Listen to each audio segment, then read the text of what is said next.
Combate Global.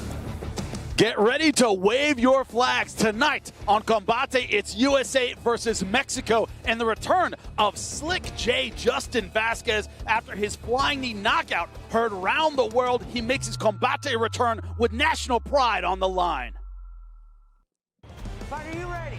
Combate Global. Oh, what a punch. What an incredible fight. Can you believe what you just saw? We have a champion.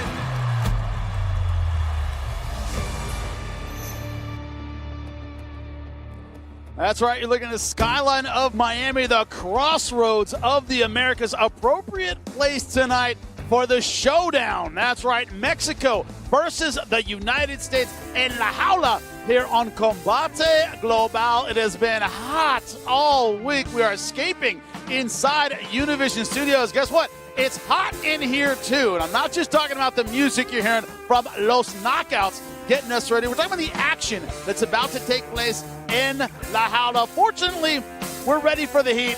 That's why we're here. Jimmy Smith alongside Rodolfo Roman. Look, if you're watching Combate Global, you love knockouts, you love aggression, you love finishes. We've seen fighters that can do that all the time, but we don't see often. Rodolfo is it, right? That star factor that makes a fighter capable of carrying a promotion on his or her shoulders.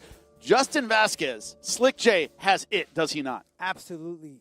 He proved it when he took on Avila back in March. Now, we need to go back because Romero and Vasquez were supposed to meet back in March. However, for unforeseen reasons, didn't happen. Then Justin had this great highlight reel moment. Now, we got to question it. What that would have happened against Romero? We're about to find that here tonight. But now is when the real stuff happens. You got to remember, too, Vasquez got that opponent in days' notice, right? And at that point, when you take a fight, anything can happen. It's a crapshoot. But tonight's the real test. We're going to find out about the it factor. Does he have it? Romero is a strong challenge to prove it or not. Yeah, it's not just his ability, of course, to sell tickets, not just his ability to get people to watch. He has that. He's also a destructive striker. The difference here is he's taking on a man who is willing to take three, to give one, willing to walk through the fire. Could that be the difference tonight? He's a guy that's going to be consistent. And, I was just, not too long ago, I talked to him earlier. And he looked so cool, calm, and collected, Vasquez. You're going to need that against a guy like Romero that just keeps coming at you. In his previous fight against Ivan Tena, and I invite you guys to watch the fight. Great just fight. Midway, he had about 300 punches already. And this guy did not lose a step. He kept going with the stamina. The cardio was there. He's consistent. So Justin needs to use that flashy movement, that creativity to stop him because watch out for the liver shot, Jimmy. That could be the key from Romero. Well, you've heard what we have to say about him. What do they have to say about themselves? Let's hear it. My name is Justin Slick J Vasquez, and I'm from Miami, Florida. My style of fighting is a fusion between Cuban kickboxing, karate, taekwondo, and boxing. And when I came to Freedom Fighters and I met Manolo Lopez, he brought my style to a whole new level. Mi nombre es Roberto Romero Hernández, soy originario de Chihuahua, Chihuahua, México. Bueno, pues yo me encuentro en Santa Ana, California, entrenando tiempo completo. El gimnasio se llama Team Oyama, nuestro coach, su nombre es Colin Oyama. Tiene mucha experiencia dentro del mundo de las artes marciales mixtas. Mi fortaleza es que la verdad yo nunca me quiebro. La verdad yo soy una persona que va a dar todo de sí ahí arriba de la jaula. Va a buscar la manera de ganar esa pelea. About my opponent, I know he's tough, he's going to come forward, he has that Mexican spirit, but from what I've seen, I know that he's a striker mostly. I would love to see his technique versus mine. Bueno, en la última pelea de Justin, yo creo que hubo un poco ahí de polémica, ¿verdad? En que mucha gente señalaba de que el referee pues los levantó, ¿verdad? Ya que pues Justin en ese momento se encontraba en la lona. And I could just tell in his energy that he didn't want to stand up fight with me. He wanted to keep me on the ground. So as soon as I got to my feet, I'm like, we're going big right now. Pues Justin es un peleador muy creativo. Él le gusta lanzar cosas locas, rodillas voladoras, patadas que vienen de quién sabe dónde. Pues la cosa es no caer en su juego, ¿no? Que él caiga en mi juego. Every fight I'm always better. And I always think it's going to be hard to top my last performance, but I always do it. Look, Vasquez got the big knockout, right? It went viral. great flying knee. But Romero is the guy. You talked about the Ivan Tena fight. Yeah. He was dropped in that fight. He had to come back and show resilience and guts and heart, and that could be his key to victory tonight. He picked it up, and I think we had this conversation prior to going us live here, 30 seconds, minute into the fight. We are going to know who is going to carry the pace of this fight. And you're looking just right here, when he took on Ivan Tena, as you mentioned, Jimmy, he picked at the pace about midway through the first round. You started seeing a little diversity in his boxing, a little Mike Tyson-ish, the way that he moved, and he was working a lot of the body. Now, like Tena, Justin is a different type of animal. This is a guy that loves that flashiness, moves a little bit awkward, could throw you off. Romero even said it. He has these crazy moves, throws some crazy stuff. So how do you stop that, right? How do you derail Justin Vasquez? That's going to be the key here. Now, Justin Vasquez, of course, you know about his explosiveness, but to start the fight, he's a very cerebral fighter. Does he get enough credit for that? He's a very cerebral fighter. He's vicious. And Romero stated in that interview, oh, there's some controversy because the referee stood him up too quickly. Look, it's a good old saying, protect yourself at all times. Doesn't matter if they stand you up or not. It comes down to that. And it was just his day. It was a great opportunity. He is an assassin. He's quick. He's flashy. And he could pull that off again if he has the right timing, Jimmy. It comes down to timing. Now, Justin Vasquez, of course, coming off that huge knockout, it can become addictive. You get it once. You want that feeling again of not just knocking an opponent out, laying an opponent out and having everybody talk. I mean, that water cooler conversation come Monday. Could that be lingering for him tonight? Could he make a mistake doing that? You can't think about that, Jimmy. You cannot. Fighters do. Fighters do. We know it. Everybody dreams about that right moment, but it just tends to happen at the right time. I just saw him right now. The guy looks very cool, calm, and collective. I think he's just going for the W. Whether he wins it in a fashionable style or not, he just wants that win. Whatever comes out, he wants that victory. If you put that into your brain that you want to do it that way, Jimmy, could make a mistake. Well, it's going to be an outstanding main event. We can't wait for the return of Slick J, but you also cannot discount that he has the biggest challenge of his career in front of him tonight. Well, stay tuned because we might see another flying knee knockout. Stay tuned. We'll talk all about it.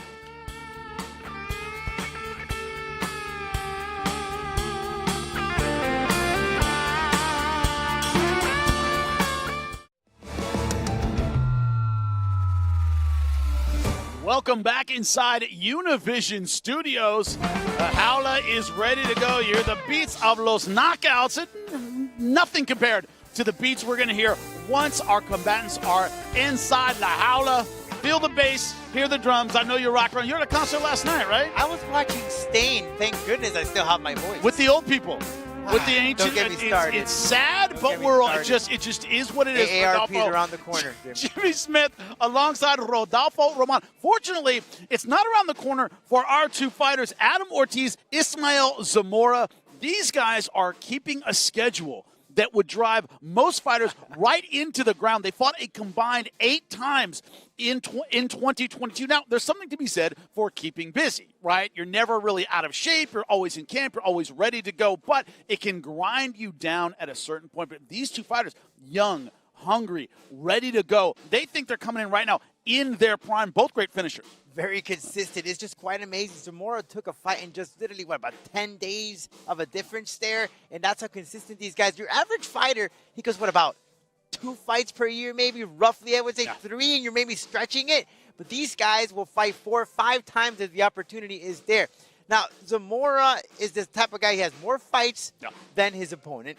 I think he would be the toughest test for Ortiz. This is going to be if that undefeated streak that he has as a professional means something when he takes on the Kraken here tonight inside La Jaula. Now, Ortiz, of course, a fantastic finisher. He's yet to go, Rodolfo, more than halfway through a 15-minute fight. Now, if you're watching this at home, you're going, oh, it must be an exciting fighter, fun to watch. Yes, he is, but to fight dorks like us, there are some red flags. What are they? Look, it's very simple. Can he last past the second round? This guy has never been to the third round. Can he make it there? Can he last there? Can he withstand that consistency, the offensive, the defense? Zamora has proved that he can go the 3 rounds. He's had a couple of decision victories and losses. The last time that he had his last defeat was against Anas Hazun kickboxer. He won all 3 rounds. He stayed around, but can Ortiz do the same thing too? We're going to find out here today, Jimmy, if he's capable of doing that. And we'll also see how motivated they are. Let's hear from them. Mi nombre es Ismael Zamora Martínez, tengo 23 años y soy originario de la Ciudad de México. Yo peleo por mi país, peleo por mi gente, por mi familia, por mi equipo, por toda la gente que me apoya. Mi preparación para esta pelea fue bastante dura, entrenando con el mismo campeón de la 135, David Martínez, y eso me da mucha confianza porque yo sé que mi rival no va a estar más duro que él, no va a tener más striking ni más lucha. My name is Adam Ortiz. I come from Tucson, Arizona. I'm 29 years old. I consider myself just a well-rounded mixed martial artist. My base is wrestling, and I feel that's the strongest base for MMA. I train at the best MMA gym in Tucson. It's Apex MMA. Our head coach is Joey Rivera. I'm not a safe fighter. I take risks, and I'm definitely an exciting fighter. Yo espero de mi oponente bastante resistencia. Sé que es un peleador duro, con buena mentalidad, pero yo estoy preparado para eso y mi mentalidad es mucho más fuerte que la de él. Kraken, he's a very well-rounded striker. He uses that John Jones kick a lot, that linear kick to the knee. He's got a lot of heart as well. He doesn't stop, he doesn't quit. So I feel like on that day, I'm going to overwhelm him, and I'm going to take him into deep waters, and I'm going to drown him, and I'm going to finish him. Yo voy a soltar mis manos, yo confío mucho en mis puños, sé que lo puedo noquear y él tiene una guardia muy abierta. Entonces mi plan es finalizarlo en el segundo round. Kraken, I hope you're ready, bro. I hope you come fully prepared. I hope you make the weight, because I'm coming after you, dog, and it's going to be a hell of a fight. Now, Rodolfo, a little surprised. Adam Ortiz, the finisher, the quick starter, talked about taking his opponent into deep water and drowning him. I wouldn't think that would be a strategy. Well, he needs to test himself, right? He's preparing. As you evolve, Jimmy, you and I know, right? As you start climbing up the ladder, the challenges become more difficult. And he's been putting in the work in the gym. You heard it here earlier in his interview. So he's prepared now to go those 3 rounds. You're seeing there just that, circling back when he took on Anas Azazun, Ismael, Kraken, Zamora. And one thing that Zamora pointed out is that Ortiz keeps his guard a bit open. And you can't do that against a guy who's Zamora, who has grip striking. What the advantage goes to Ortiz is taking it to the ground. He has a strong ground and pound.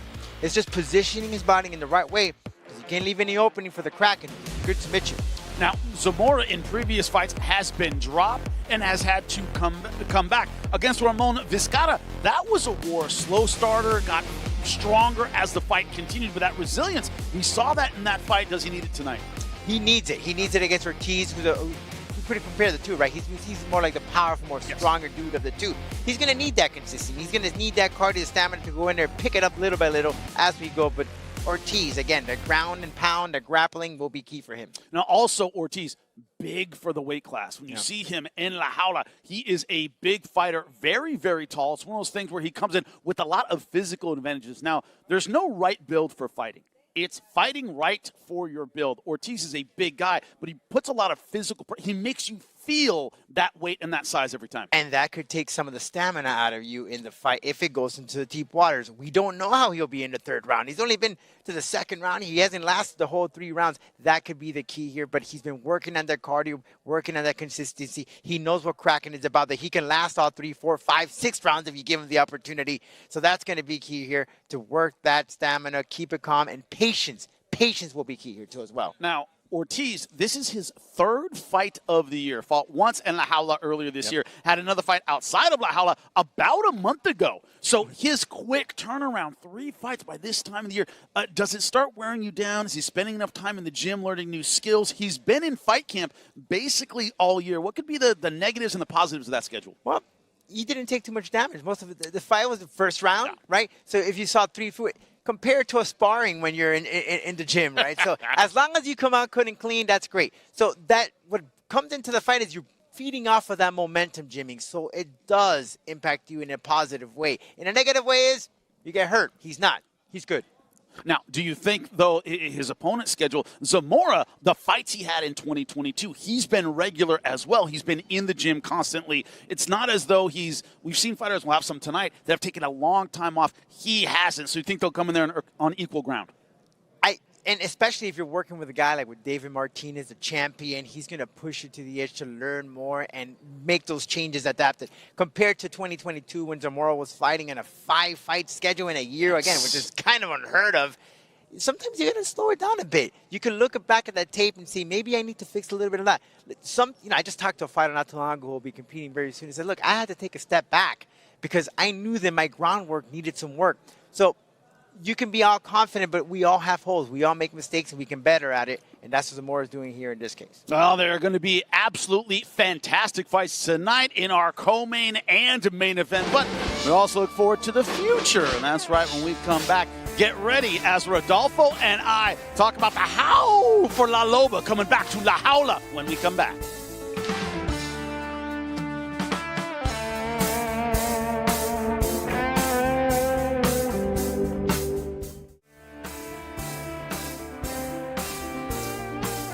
Welcome back to Combate Global inside Univision Studios. That's right, we're staying away from the heat, nice and cool so far, but it's about to heat up in La Jaula. Thanks to right now, those knockouts, but in a little bit because the fighters that are about to walk in, Jimmy Smith alongside Rodolfo Romero, one fighter right now who is ice cold, is a fighter that Rodolfo was able to catch up with earlier. That's right, our 145-pound main event, Slick J, Justin Vasquez. Justin Vasquez, Slick J, you're back again in La Jaula in a fight that was actually supposed to open up the season for Combate Global. Is finally going to happen against Roberto Romero. But what came about that previous time that we saw it was the flying knee heard around the world. Tell me the feedback that you received from the public, man. So, yeah, I got a lot of, Instagram likes and follows. Some people weren't happy. Some people were very happy. And, I thought it was cool, And I just try to stay humble about it. There's still a long road ahead, more highlights to make. So I just took it as it was, and it was cool, I got noticed in one of my favorite restaurants by a couple people, and that was cool to feel, There's a fellow Miamian who did the same thing with a flying knee. Did you have any comment? Did you speak to him? Because he at times popped in and out of your gym. Yeah, that's actually George Masvidal, and I haven't got to talk to him yet, but he pops in and out of the gym. Like, sure, we're gonna have that conversation soon enough. But he gave me a small little shout out on his Instagram. That was cool. We started in the same gym too. He started there before me, and that's where I first met George. And yeah, that was cool to see him, show some love. Roberto Romero, you're gonna be main eventing with this man, a man who was supposed to fight back in March, as I stated earlier. Tell me about this guy. This is a guy who comes back you. Offensive fighter. In this previous fight, he threw like 300 punches just midway through the fight. What is the strategy to stop this man here tonight? The strategy always stays the same, I don't really game plan. I just go in there and I just handle the chaos. I believe I have higher level, but I always remain humble about it, and I try not to think about it too much because no matter how much you want to think and try to plan things out, nothing ever goes according to plan in the fight, So I'm just going to go in there and do my thing like I always say. And just sink to my skills. I'm going to dictate the fight as best I can. And, not to sound, not to have too much pride or anything, but I believe I have more level than all the 45ers here. So I'm just going to, do my thing, remain humble, and just show it instead of speak about it. Something different in this fight, and as a professional, is that one man is missing in your corner, and that's Ray Fundora, one of your coaches. Marcos Floreda, who competes here in Combate Global, will be stepping in, filling in the shoes. Of course, it's Manolo, who's always there, but that changes in the fight for you?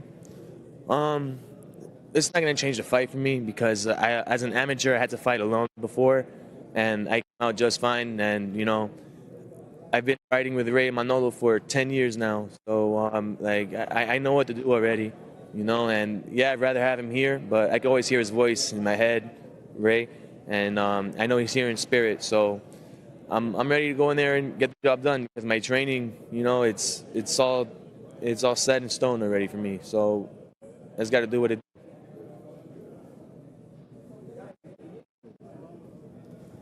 Thanks so much. There is a confident young man, Rodolfo. It reminds me of something, which is my old wrestling coach said you want to see the state tournament before you go to the state tournament. Why? Because when you see it, you then own it. It becomes yours. I don't want to go in there wide-eyed the first time I see a big tournament and freak out. No, you own it. What I saw looking at you was a man who thinks, La Jaula, that's mine. I own that. He was ice cold, very calm. He said it was almost frightening being in front of him because of that attitude. It's like he's done this every single day. It's like walking in the office when you wake up at 6, 7 o'clock in the morning, put on your shoes, your pants, and you walk in. That's just to him right now. La Jaula. It's not a fight. It's something that he does every single day. And when you speak to someone or you walk inside La Jaula against someone like that, that is a scary dude because he's determined visually. He's already set his mind that he's going to defeat his opponent, whatever fashion it is. But it's a very scary dude. Reminds me of Gegard Mousasi, Fedor Emelianenko. And those dudes were some scary, scary dudes when they walked in there. Yeah, very, very true. Ice cold. And you see that in your opponent. It is very difficult to overcome. But, another person who is coming in August 5th, I'm trying not to jinx it right now. Not ice cold, but red hot is La Loba. Check her out.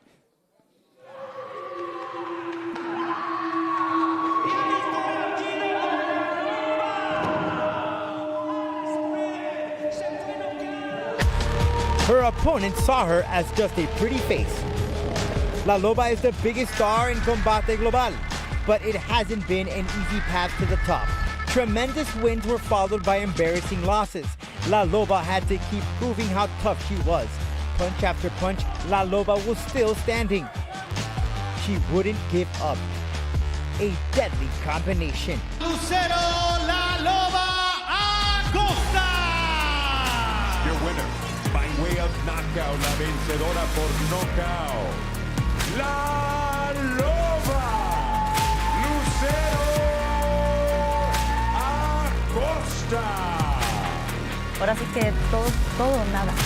Is La Loba too determined to ever be stopped?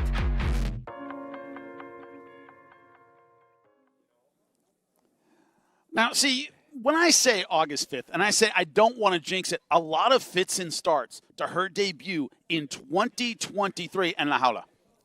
That fight was supposed to happen earlier this year as well. La Loba got injured. We had to wait. It's all right. It's cool. Patience, right? It's key. We're going to get here tonight.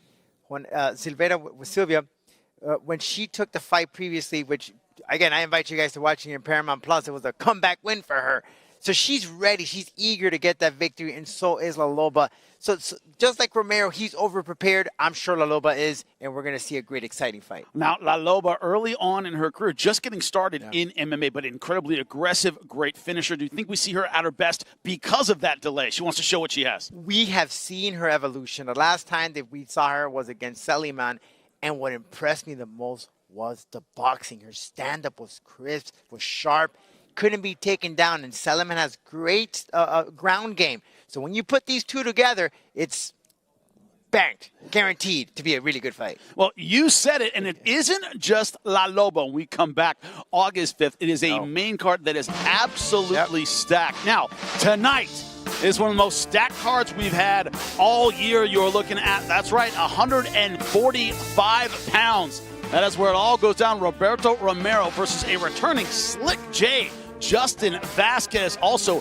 Adam Ortiz, Ismael Zamora. It is all action in a weight class that brings the action at 145. Now, you said it earlier. You said it off camera. You said it on camera. That we'll know early in this main event exactly who is in control. Not who will win, but who is in control because of the pacing of these gentlemen. Do you stand by that as we're ready to go?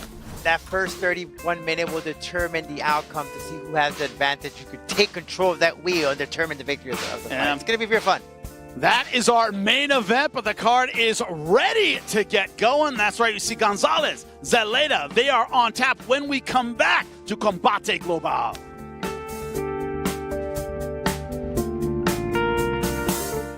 you ready? Combate Global. Oh, what a punch. What an incredible fight. Can you believe what you just saw? We have a champion.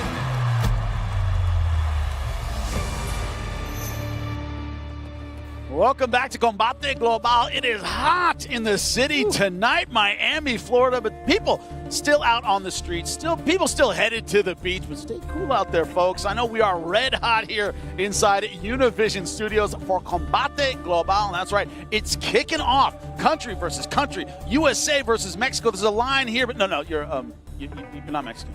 We don't have to. I thought I'd be on the other side. It's from Nicaragua. You're Nicaraguan, bro. Not It's too many different. people know where that is, believe it or It's in not. Central America, bro. I know. Okay. Anyway, so we're cool. Me and Rodolfo Roman. But there is national pride on the line. Rodolfo, who would have thought we were talking about Mexico as a powerhouse in MMA? Isn't that just crazy? If you were to go back 6 years ago, 5 Mexicans in one fight card? Wow. That's right. It's Rick Zelada versus Miguel Gonzalez. Beatrice, get us started.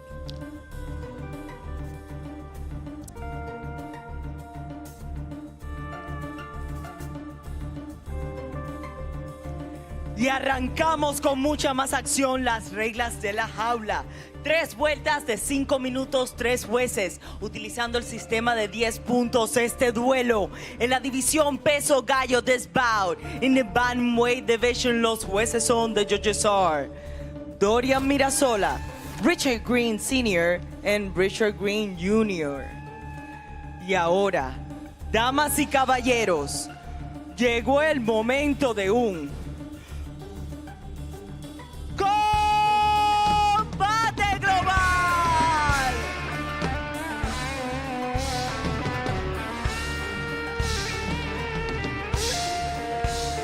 In the blue corner, wearing black, vestido de negro, su peso oficial 138.2 libras, his official weight 138.2 pounds, with a pro record of 5 victories and 2 losses, con un récord profesional de 5 victorias y 2 derrotas, de sangre mexicana, fighting out of Mexico City, Miguel Iron Mike Gonzalez.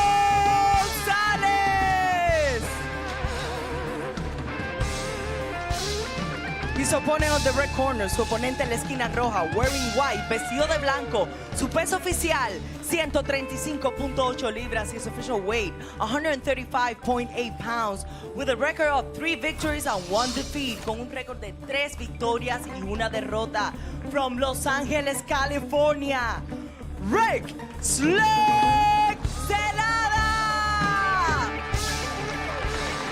El referee Christopher Mignot. Ok, cuídame todo el tiempo, escúchame todo el tiempo. Si quieres tocar otra vez, buena suerte.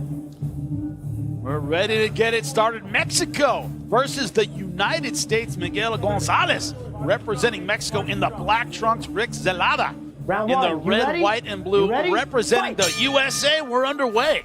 Yeah, look from the start, Miguel. Sometimes he leaves that guard open, which would be key for Zelada. Zelada has that strong background in jiu-jitsu. Started off very, very young. Miguel has his corner, his brother, Maximiliano, who also competes here at Combate Global, Jimmy. Yeah, Miguel Gonzalez are already throwing heavy punches. And some spinning attacks, and Zelada using his feet to try to check the range early. Ironically, both fought last September. Haven't fought since. Gonzalez did say, though, he did want to compete. I didn't see it. Fight. Some fights just fell through. It happens all the time. You know that? You have stuff going, ready to fight, something goes wrong, it drops out early. And it happens early in your career. Yeah. The bigger the show, the less that happens. At the local level, it happens all the time. And the more you start winning, right? Yeah. The more they start falling off. Yeah, I don't know if I want to fight that. Yeah. Zelada pressing forward behind his kicks. Trains with Cobrino in Jiu-Jitsu, Zixan Muay Thai in the Black House Gym in Los Angeles. Great team, good right hand. Little cockiness from Zelada. Zelada starting to feel it. Purple belt in Brazilian Jiu-Jitsu, also California State MMA champion in the amateurs. The camo system out in California produces some great amateurs. What's impressive here is, Jimmy, is the Zelada is really banking on that stand-up, known for that ground game, but he feels very confident with it. Right now, not going to the ground, chasing Gonzalez down. I would assume, right? But no, not in this case. Which shows that he's put in that work since the last time we saw him compete in September. Yeah. Back to the feet, Zelada starting to circle. Nice spinning kick from Gonzalez. Well, these guys have some unorthodox techniques for sure on the feet. Oh, nice overhand, yeah. We talked about the guard of Zelada being a little bit open sometimes. especially as it gets into the latter part of the fight. That's when he might switch the levels and take it to the ground and work some of that jiu-jitsu. Although he trains, Gonzalez trains with his brother Maximiliano, who has a phenomenal record when it comes to submitting his opponents. He's a brown belt in jiu-jitsu. Knows what he's doing on the ground. Another one that got clipped. Great guillotine choke. Gotta watch your neck with that guy. What I'm liking from Gonzalez is he's picking the right timing, whether to work the top or the bottom of the body of Ortiz. He's catching him. When he puts those hands down, Jimmy. He's taking some risks right now. Gonzalez, hands down, a little bit of mugging. Right. Yeah, don't want to do this. Zelada has showed us right here in those first 3 minutes. Watch your groin. That Watch he's your very groin. offensive, a very fast-moving striker. Don't want to play here with Zelada that way. Very, very tall stance. Not dropping his hips at all, but Gonzalez so far not interested in the takedown. Not trying to take advantage of that tall stance yet. Oh, great exchange. Yeah, he's not taking advantage whatsoever. What do we always say, Rodolfo, you and I, about combate is they come to bang. They come to get. This is what we're seeing now. Two guys who have decent ground games, they're just trading in the stand-up. If you're tuning in to Combate Global, our fighters don't protect their records. They want to win, man. They want to win in especially the women fashion. Wait till the ladies come on, man. Those girls just put on a show. Rick Zelada representing the United States out of Los Angeles, California, up against Miguel Gonzalez from Mexico. And Zelada right now showing a lot of versatility with his kicks and also taking a lot of real estate in La Jaula. What's confusing from Gonzalez, he's backing up, but he has his hands down. I don't want to get too flashy. I know he's trying to throw from the side there, faking it off. He's throwing from some very funky angles. First even very funky, attempted a takedown from Zelada. I mean, the damage has been done by Zelada. Just look at the nose of Gonzalez. Very accurate. Good check, too, on that leg kick. Yeah, I'm not Muay Thai out in Los Angeles, a very traditional Muay Thai kind of stance. Gonzalez winging a little bit more like the boxer. They competed in the Combate Global Exclusivo, the reality show with team versus team versus team versus team. Got 4 teams competed. Oh, nice right hand over the top from Gonzalez. Oh, he's already got a cut, Jimmy. Nice combination. Gonzalez in the pocket. Knees and punches. Can he get the finish with 13 seconds left in round number 1? Nice counter elbow. Right, Gonzalez did not waste any time sneaking in that elbow, Jimmy. And they are swinging to the bell here in round number 1. Nice.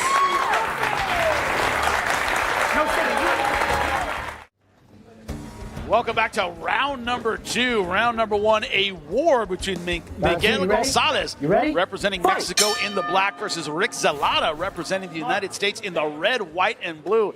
Kickboxing with MMA gloves on. Yep. In between rounds, Gonzalez's corner told him, if he's going to hit you with those high kicks, follow him with the low kicks to break it down.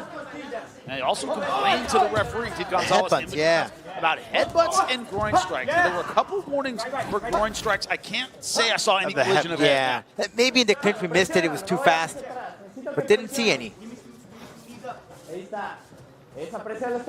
Gonzalez, we have open scoring. We'll know the scores very, very soon. Poke to the eye. Time. Right here, right here. Right here. Come here. Now, none of these fouls flagrant, but a lot of little ones you tend to come across as a dirty fight, right? The referee starts taking a close look. Can you see? A little bit. Okay. Again, he mentioned the groin. He mentioned the groin shots. He mentioned the headbutt. Now the fight. You got to just fight, okay? Poke in the eye. Give you some time. I'm gonna give you some time, but you got to fight. That's that warning from Chris McNoche. Of course, the referee's saying, "Look, give you got to fight. Don't turn around and complain to me about a foul. Ready? Got to keep going." You ready? You ready? Fight! We are back underway, about 30 seconds off. Zelada, Miguel, Iron Mike Gonzalez. Last 10 seconds of that first round was an absolute warrior. I'm sure they've learned now. Keep that guard high. A nice left hook from Zelada, but Zelada in that traditional Muay Thai stance, they're trading hooks. You know, and it just, the proof is right there as we go to the open scoring, Jimmy. Yep, a lot of 10-9, all 3 judges' scorecards. Not a huge surprise. It's Gonzalez that has to find a way back into this fight. Did land some good power punches, but every time Zelada came back with combinations. Right, and in If he was stunned, you didn't see it. in that back, less than a minute ago, they had an exchange. Both got clipped with jab, which shows you both of Keep them have that fighting. guard That's down. clean. Fight.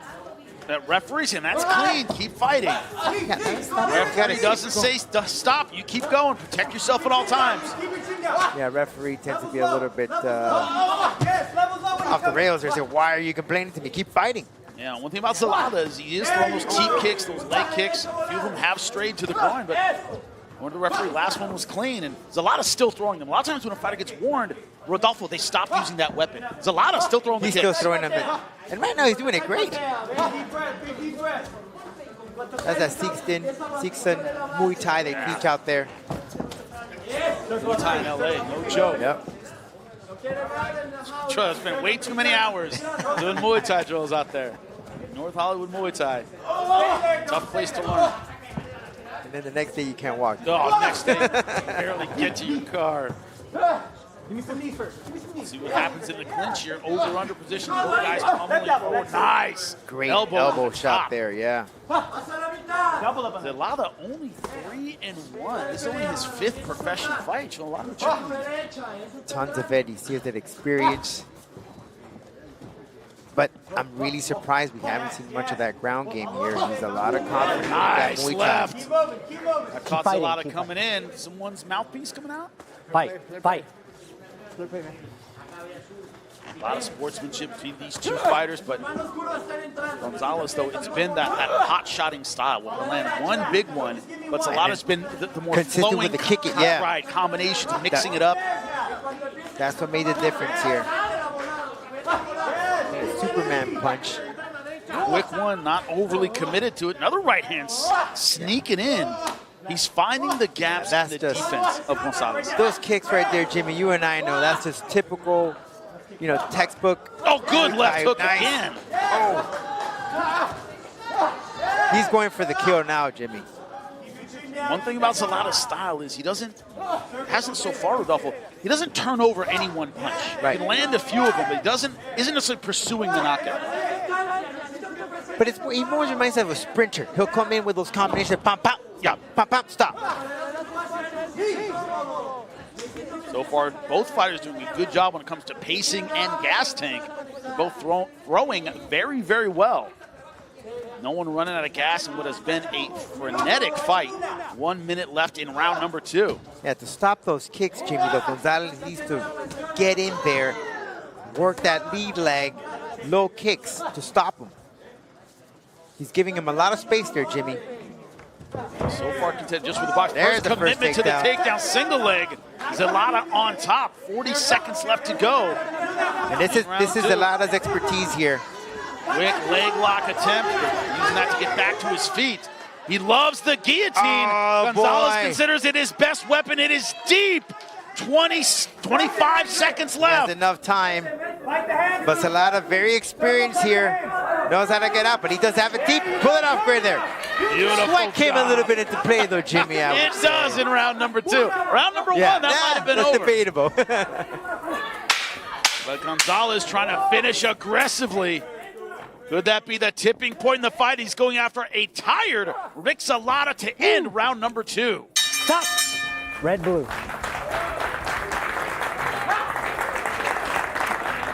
And welcome back to Combate Global, round number 3. Final Miguel round. You ready? Gonzalez You ready? representing Mexico in the black versus Rick Zelada representing the United States in the red, white, and blue. This has been, Rodolfo, a fantastic open to this card. A very fun fight just to kick things going. And ironically, I was just searching here, Jimmy.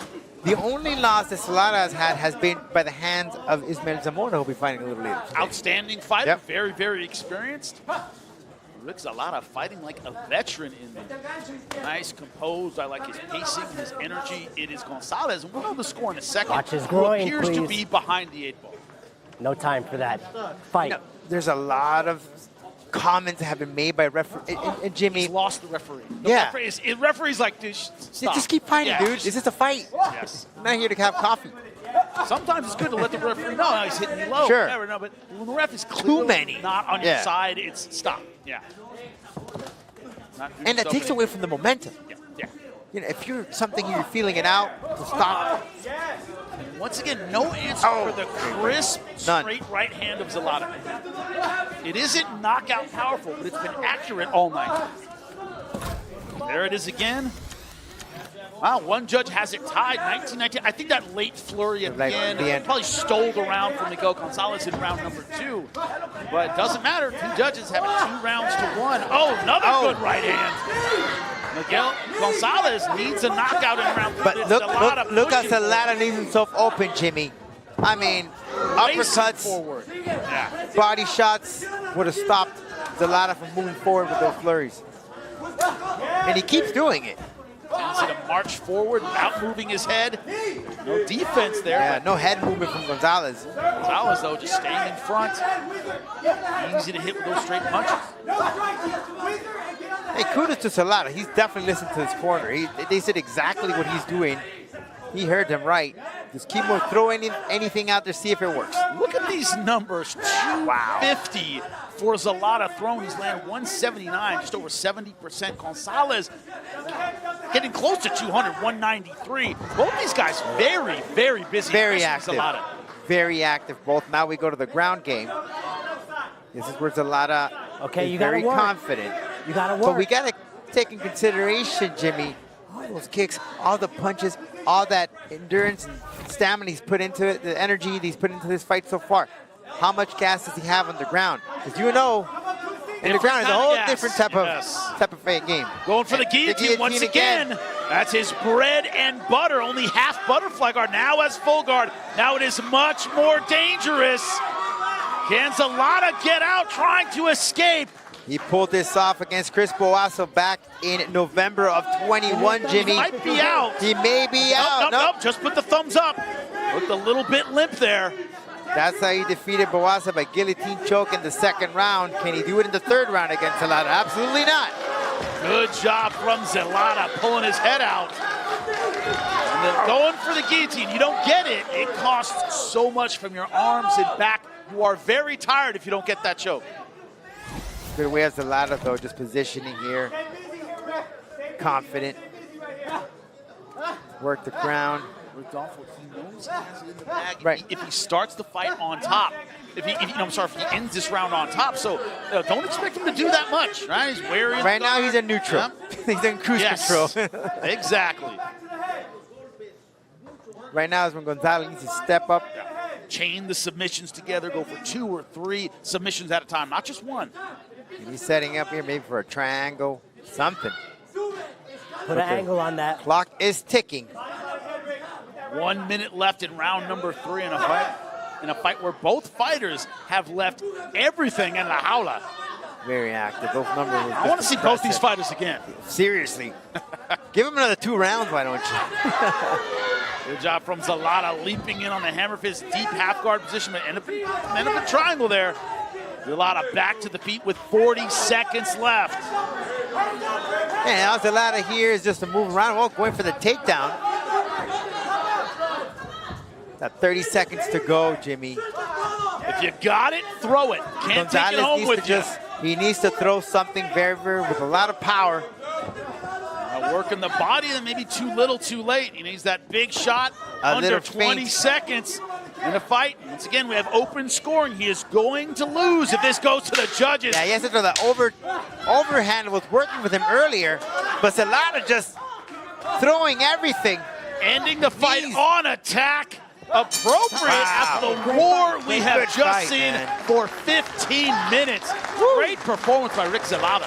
Absolutely. I was impressed with the Muay Thai, the stand-up game.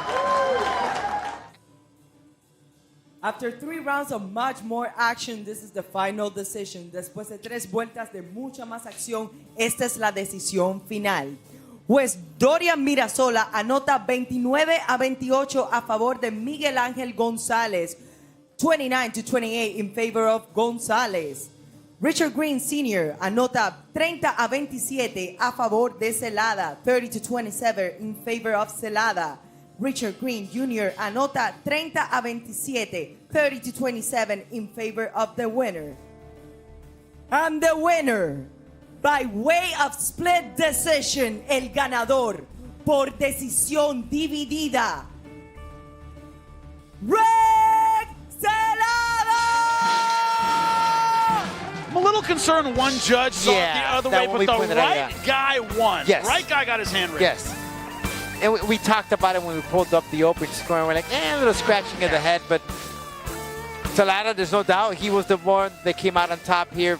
Great performance, and nothing to take away from Gonzalez. He brought it too. Yeah, and the thing is, 4-1, the maturity we saw with his attack throughout this fight, impressive. It shows right here with the Muay Thai, the kicks, the flurry of punches. I would just work a little bit of that. When you're going up against a guy that has a little bit more experience, you can't come around with that flurry of punches. You're leaving yourself wide open. But what's really impressive of Zelada is the Muay Thai game. The way that he used those kicks were very effective, and Gonzalez just couldn't stop him. Change it up incredibly well from beginning to end as you work the head to the toes. Those were the target areas for Rick Zelada. Nothing was off limits. And guess what? The numbers back that up. Wow. 281 total strikes in a 3-round fight. Almost 100 strikes per round. Of course, that's gonna hurt your accuracy a little bit, but great numbers, incredibly busy from Rick Zelada. It shows the maturity. It shows the confidence that he has on his stand-up game, not just really focusing on the ground game, and is an evolution of a fighter here in front of us. And that's the thing that is so impressive. Nicdali coming out against Elizabeth Mogollan. It's going down right after this. Don't go anywhere.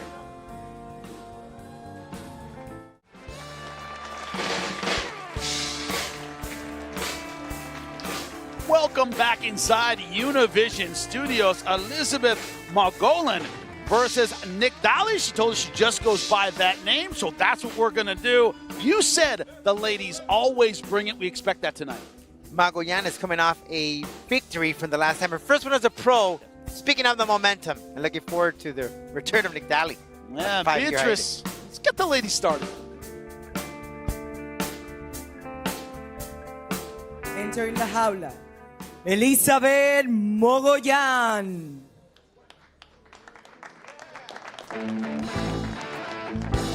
Elizabeth Mogollan, black belt in karate. She's been training for 8 years, trains with the Bone Breakers, part of the national kickboxing team in Mexico. So she has a lot of confidence when it comes to her stand-up. You worry about her being well-rounded enough when we were scouting this fight. That's your concern.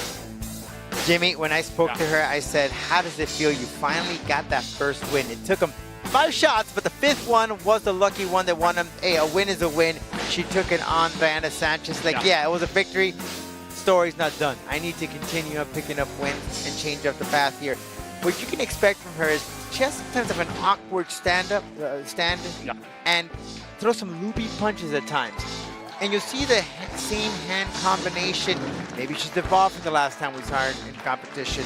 So expect that from her. What's going to be key here is, well, you don't know what Nicdali you're going to get. She hasn't competed for 5 years. She's riding a momentum. She's been active. That could benefit her in the long run. Well, experience might be a big factor. Let's talk about the experience of her opponent. Making a win to La Jaula now. Her opponent, Nicdali Rivera.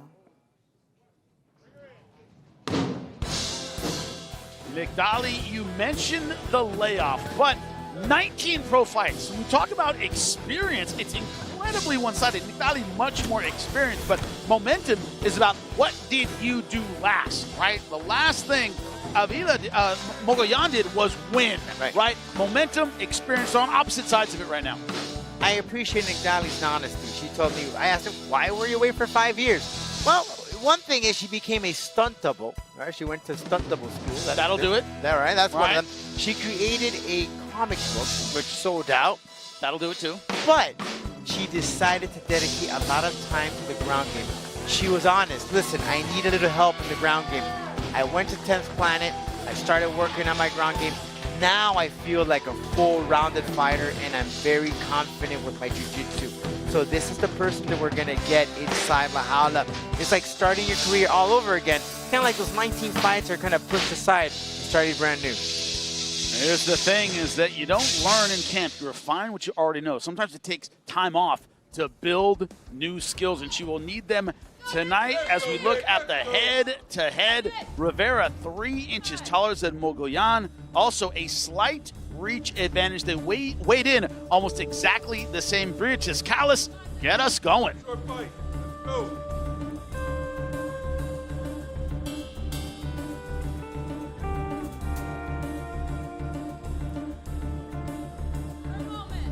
And we continue with much more action this bout. At a cash weight of 110 pounds, continuamos con mucha más acción este duelo. A un peso pactado de 110 libras, los jueces son the judges are Richard Green Sr., Richard Green Jr., and Lorenzo Toledo. Y ahora, damas y caballeros, llegó el momento de un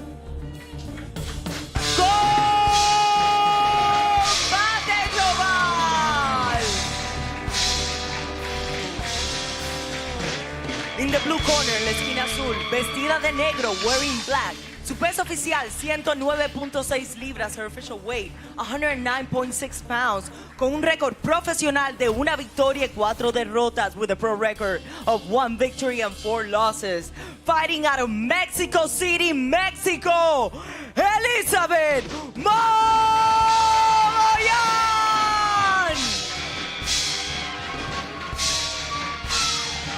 Her opponent on the red corner, su oponente en la esquina roja, wearing red, vestida de rojo. Su peso oficial, 109.8 libras. Her official weight, 109.8 pounds. Con un récord profesional de 9 victorias y 10 derrotas. With a pro record of 9 victories and 10 losses. De Chihuahua, Mexico, fighting out of Las Vegas, Nevada, Nicdali Rivera!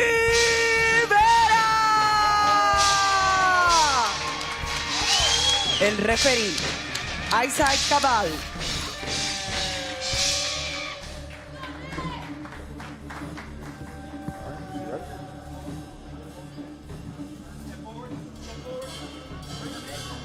Fighters bring it in.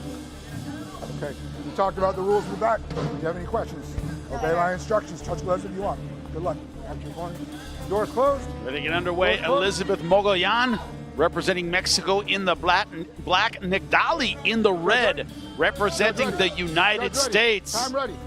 Taking time off to improve her ground game. Will it show as we are underway, round number 1? And you know, I'm sure the nerves are there, Jimmy. 5 years away from the stage, the lights, cameras, and it's like starting your career all over again, despite the fact that he's had those 19 fights. Also on Combate Global. I mean, it's not a small show. It's not a little show. Yeah, and it's changed. I mean, the last time we saw her compete here, you know, it was a different name. Now it's Combate Global. So the panorama of the promotion has changed. Right now, though, looking good. Taking real estate and La Jaula.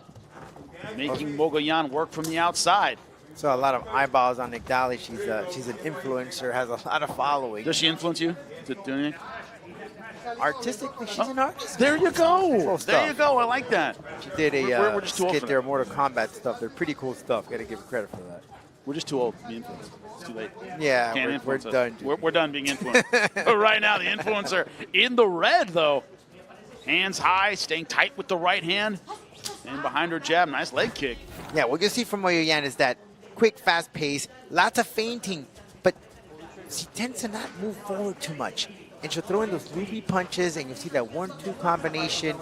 Maybe she'll get a bit creative here instead of sticking to her bread and butter. Do you think she over-relies on that bread and butter, on that 1-2-3 combination? Sometimes you got to rely on what you're good at, right? But at the same time, you won't know what you're capable of if you're able to take that risk. Also, don't want to get too predictable. Right. Right? We're in an age where everyone can see every fight. You know what's coming out. I'll tell you this, though, Nicdali, I would have never known that she hasn't been in action for 5 years. Yeah, she's looking good so far, but you know, she has her purple belt from 10th Planet in Jiu-Jitsu, which is about when you start realizing that you don't know what you're doing, but you start, you know, getting more skills, right? So you start realizing what you don't know, but so far, no real attempt at the takedown. You're content to stand and bang with Mogollan.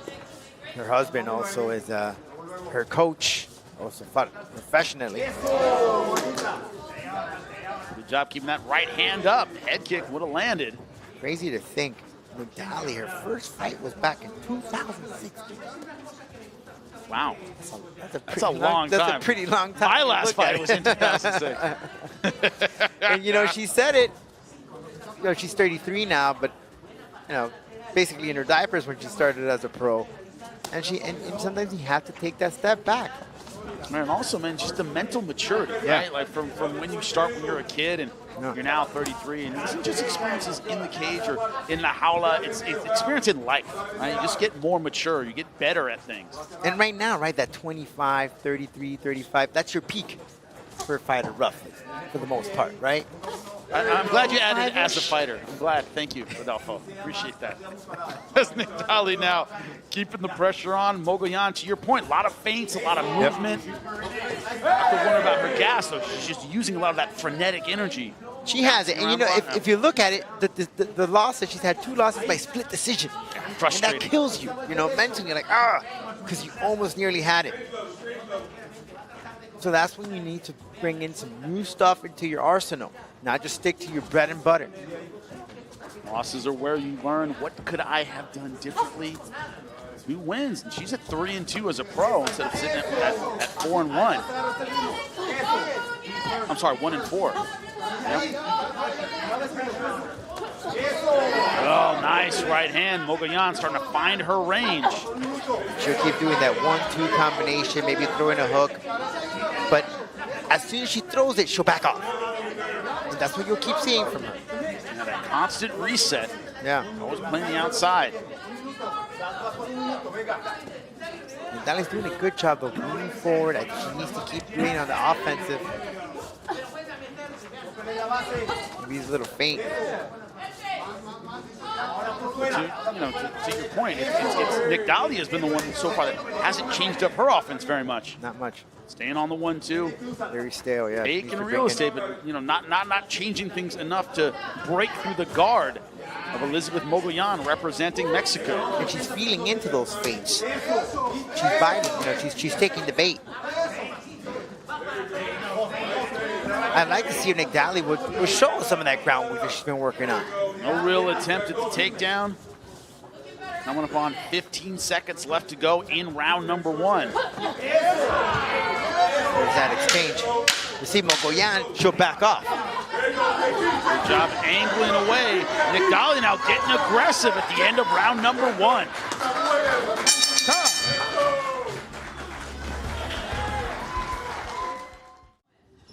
Welcome back to round number 2. Elizabeth Mogollan in the black representing Mexico, taking on Nicdali in the red.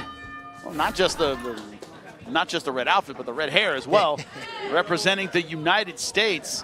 Quite amazing what she's had as a professional, taking on, look at some of the names she took. Angela Magna. Yep. Felice Herring. Felice Herring, of course. Miko Matsumoto. Excellent fighter as well. So many. Jessica Penne. I mean, she's taking on so many names. Great names in the females in mixed martial arts. We will know in a moment what the scores are. We have open scoring here at Combate Global. The corners know as well. End of round number 1, Nicdali getting a little bit more aggressive. Let's see if that trend continues to begin round number 2. In between rounds, Mogollan's corner told her, work the outside kick. She's coming in too close. When she comes in, work the kicks from the outside. As for Nicdali, her corner says, get her into clinch, bring her close to you. She keeps moving in, she'll come in the 1-2 and back off. Grab her. And look, when she throws those loopy punches, Jimmy, she'll come in with the head down. And Nicdali right now so far content with the straight right hand. We haven't seen any uppercuts, haven't seen that clinch you're talking about, no body work. And straight punches right down the pipe. And here are the scores. Kind of all over the place. Mogollan has won 2 of the 3 judges' scorecards in round number 1. That's that outside kick that she was working on and followed up with a hook. And reaching a little bit for that clinch. Yeah. She needs to grab it. She could do that all day. But what she's doing is just picking up points, right? Yeah. You want to get that win, and that's been her strategy. Bring her to you.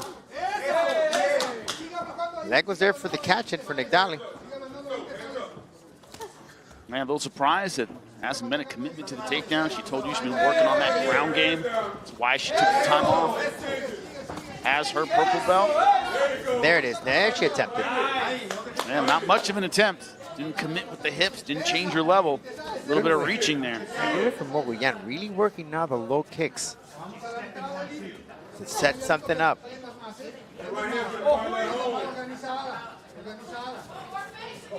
Nicdali, she's throwing her punches. All right, stop. Time. Right here. It's like a groin shot from Mogollan. Stay over here for him. Come over here. Okay. Hey, you got 5 minutes. Okay, take your time. Unintentional, Yeah, right? there. It's okay. Unintentional shot. Guys, you can't coach him here. Okay. You ready? All right. Only taking about 10 Right here. seconds. Fighter ready. Fighter ready. Ready Time to it. go. Fight. We continue. Nicdali in the red, representing the United States. There we go. Elizabeth Mogollan in the black, representing Mexico. Open scoring has told us that 2 out of 3 judges favor Mogollan in round number 1. Nicdali can't throw the jab and give the shoulder. Not a good position for her, leaving her chin wide open. Just to keep that right hand up. Good way they're protecting herself there with that right elbow. That kick that came from Mogollan. Oh, changing it up. Yeah. Switch head kick from Mogollan didn't land, but we know it's there. Yeah, that switching stance is good for her, but she needs to do stuff like that to throw her off. She knows that Mogollan's going to do that 1-2 quick fast flurries and back off. Another good right hand to the Shut jaw. Yeah. Nicdali's starting to push forward just a bit, but only a minute 30 Great kick there. left in round number 2. Great overhand for Nicdali. Found a home for her punches. Can't be too patient. Nicdali can't be too patient, Jimmy. Not an easy round to score, nor was round number 1. Mogollan has that endurance to stay there. She could do that all day. Mogollan said, she said, you know, I was having to work and train at night, and I couldn't put in everything I needed to. It's like I made training my full-time job. Now she trains 2-3 times a day. See the difference in her cardio and her pacing. Dedicate your time. And after you get that first win, that's just a verification that, okay, I need to focus on this thing. Put in the work. Good right hands from Nicdali. Yeah, check it down. And now a little more of that. Nice overhand right. Oh, Mogollan with overhand, yeah. Coming back, exchanging significant strikes, we would say. Yeah, shots from the power side, yeah. Nicdali needs to keep those hands up though. Can't get into that scrappy fight with Mogollan. And who will finish strong again? Round number 2 of a close fight. It's about who steals the rounds fair and square. 10 seconds left to go. And they are swinging to the bell. All right, Jimmy. Round number 2. We got something.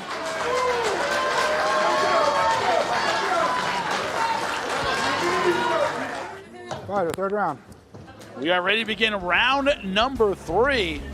Elizabeth Mogollan in the black, representing Mexico. It is USA versus Mexico tonight. United States represented by Nicdali. Red clothes and red hair. Jimmy Winter corner told Nicdali. Is this the third round? Right. All of a sudden you lost round number 1. She was like, oh, God. A little upset about hearing that news. But you know, it's like when you compete, Jimmy, and you're in there, your mindset is just to just keep going. You're not paying attention to rounds or times or anything like that. Time does not exist in this dojo. That's Not right. whatsoever. You got none at all. Just keep going. Now, what's interesting is her coach said in the corner of Nicdali that, you know, she believes Mogollan, that they believe Mogollan is going to be going for the takedown, but no mention of, hey, how about get one of your own? How about take this down, see what we can do on the ground? You took the words out of my mouth. Yeah. Because, I'm trying to do. I'm trying to consider part of my job. Because that is what she needs to do. We haven't seen, only I think once she attempted to go for a clinch, but nothing about the groundwork. Look, right here, in that exchange, change the levels. Take a shot. You got your opponent moving back, which Nicdali does. And she does that a lot. That's what she'll do. And Nicdali it is tied on one judge's scorecard. Nicdali has the lead in one. Mogollan has the lead in one. Translation, whoever wins this third round wins the fight. And I think Nicdali got the message because I see a different fighter this time around. And now we got a clinch work here for the first time. Well, it turns out our coach was right. Single leg attempt from Mogollan, trying to take this fight to the ground. That could make the difference, right? Take that takedown. You should take the fight. Good job getting the hands broken, though, from Nicdali. Let's break off that clinch. Right there, Jimmy. That's the spot. You should have gone down to the floor. Oh, now we got a scrap, Jimmy. And it is a brawl. It's broken out in La Jaula. Nicdali staying in the face of Elizabeth Mogollan. Tons of strikes Look here, at the Jimmy, strikes from from these ladies. almost exactly the same. The previous 244 fight. to 240. Wow. Wow. Significant strikes, 245 to 242. Those shots from Nicdali just coming in a bit more powerful from the earlier rounds I see. They're coming in with everything. Also, she's moving forward on every single yes. strike, too. The judges can see she's moving forward a lot more. She's not holding back, Shane. She can't give the shot side of her shoulder, though. She can't step back like that, Jimmy. Good way of working the body as well. It's like the positive and the negatives. You know, you got Nicdali's very calm, patient, and Mogollan just fast feet, moving. Polar opposites. The one thing that's easiest to judge is who's moving forward and who's moving backward. And right now, it is Nicdali moving forward. And notice, even Mogollan is still down the pace without that jumping around. And now nowhere to now move. she's backed into La Jaula. Did we see that level change takedown? No, we do not. Content to stand and bang. It's working out so far in round number 3 for Nicdali. Yes. Different I type of understand at fighter. this point not wanting to change the strategy. If it's working, why? If it ain't broken, why fix it, Yeah, right? don't change a winning game. It's working for her. She's coming with those heavy shots. And Mogollan slowing down a little bit. And she's taking it, Mogollan just taking in. She's not adjusting.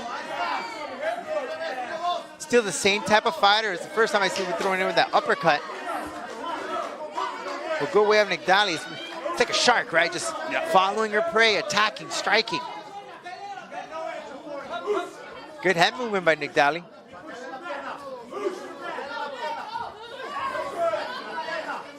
Oh, it's going to come down to the wire with this one, Jimmy. It's going to come down to how the judges see it in this last maybe 45 seconds. Nicdali now feeling good, trying to stalk down Mogollan.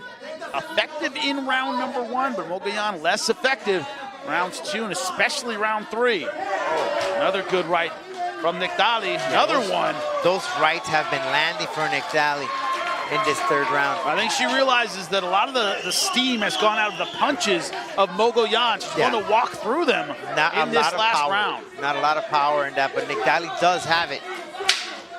And I think that could be the change, Jimmy. She's going to go all in right here. That's going to be the difference for the judges. Seconds left to go in the round and the fight. And Nicdali moving forward, throwing big shots. The questions, how did the judges see it?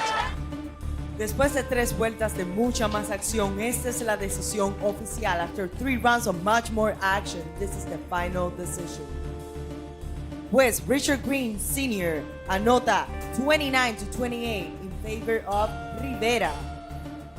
Green Jr. anota 30-27. And Lorenzo Toledo 29-28.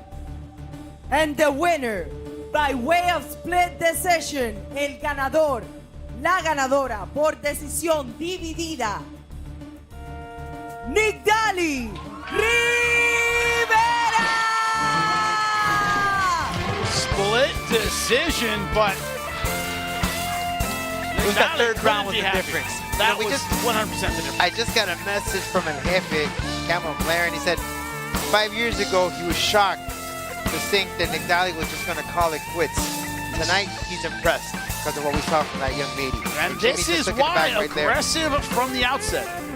Right from the start, she picked up the pace midway through the second and obviously heard the coach second to third round in between. Pick it up. Keep doing what you're doing. You're fighting a beautiful fight. That's exactly what she did. But the power was very consistent in the third round. It's like she picked apart her opponent. She knew that Mogollan's power wasn't going to be there towards the end of the fight. Good way of Nicdali coming up. 5 years. 5 years in the making. Wow. Slowing down. Nicdali making her pay the price. Look at this. 314 total strikes in a 3-round fight, averaging over 100 strikes per round. Elizabeth Mogollan not far behind. Another significant stat here. Ground control, 0. No takedowns from either lady. Not even really attempted. A couple of reaching punches. That is about it. But our main card about to begin. The ladies are going to bring it yet again. Vasquez, Young, when we come back. Don't go anywhere.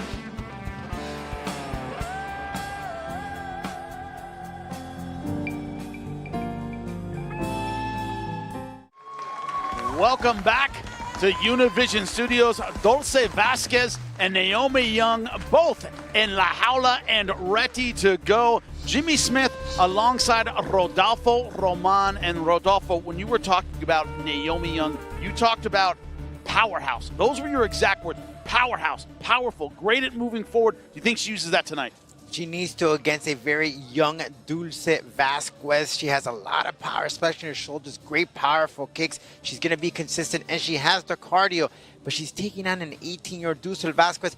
Vasquez, Jimmy, comes from the city of Isla Huaca, Estado Mexico. That's where our matchmaker, actually, Wendy's from. Wendy was telling me that she remembers seeing Dulce as a kid training in tatami when she started training out of that city and then became a fighter herself. Now she's a matchmaker here in Combate Global. Vasquez, this is in her blood. Her brother's trained. Her father was an MMA fighter as well as a professional. Looking forward to her debut at 18, Jimmy. 18 years old. Yeah, say it again and depress me some more. That's right. Don't say Vasquez. Naomi Young, 27 years old, 5 inches taller, and a significant reach advantage. Beatrice, get the fight started between two ladies. I got t-shirts older than they are.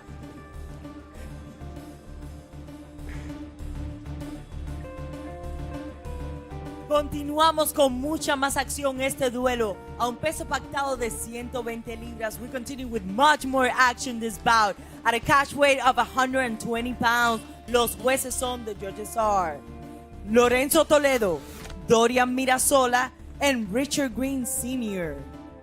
Y ahora, damas y caballeros, llegó el momento de un combate global. In the blue corner, en la esquina azul, vestida de negro, wearing black. Su peso oficial, 117 libras. She tipped the scale at 117 pounds. Tonight, she enters la jaula to make her professional debut. Esta noche entra a la jaula a hacer su debut profesional. De sangre mexicana, Iztacua, Estado de México. Dulce, la demoledora, Vazquez.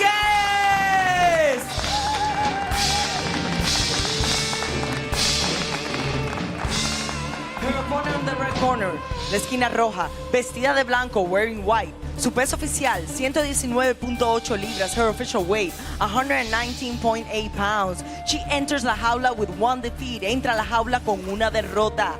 Fighting out of Orlando, Florida, Naomi Queen Young. El referee, Isaiah Cabal.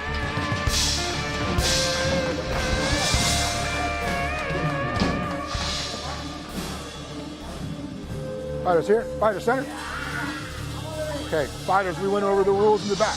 Follow my instructions at all times. Protect yourselves at all times. Touch gloves if you want. Good luck.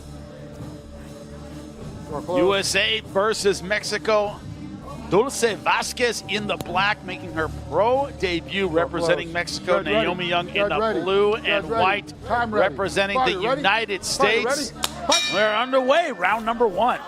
And they're going to be coming out of a good camp with the Fusion XL folks. Phil Rowe, Mike Perry. Got it. Easy first takedown. That's it. You know, and that's 18 years old. You're making your professional debut. Right You're going into up an arm strong. triangle. I mean, that just shows. Full mounts already in trouble. I told you, Jimmy. Could see an early end here. Young is a powerful woman. Young on top. Looking to work the choke in an early finish. 30 seconds into round number 1. Fighter, you good? For a second there, Dulce trying to bridge her way out. That's not how you get out of the arm triangle. Absolutely not. No, you can right now. She just has to see if Young gets tired from that grip. But right now, it's so fresh into the fight. Look for perhaps Young to hop off into side control. That makes it a lot tighter. Staying in mount, it's not the best way to finish the arm triangle. You want to get low and tight. Right now, it's not where she is. That's why we're still talking about this fight going on. You hop off, get low, it's already be over. Yeah, exactly. She is cranking in mount. Now she's trying a good way, though, for Vasquez, being composed. Being this her first pro debut, she's hanging still on. in it. She's in it. Hanging on right now. That's what the young fighter, 18 years old, out of Mexico is doing. On the bottom, it's crazy the to black. Think. We've had so many 18-year-old girls here and men, and wow, it's just amazing. Those are just very odd back, you know, a couple of 10 years ago to see an 18-year-old make a pro debut in such a big promotion. Sport wasn't old enough. No. Now you have camps, you have kids who are high school. This is their sport. It's Tap, MMA. tap, tap. There's There it the is. tap.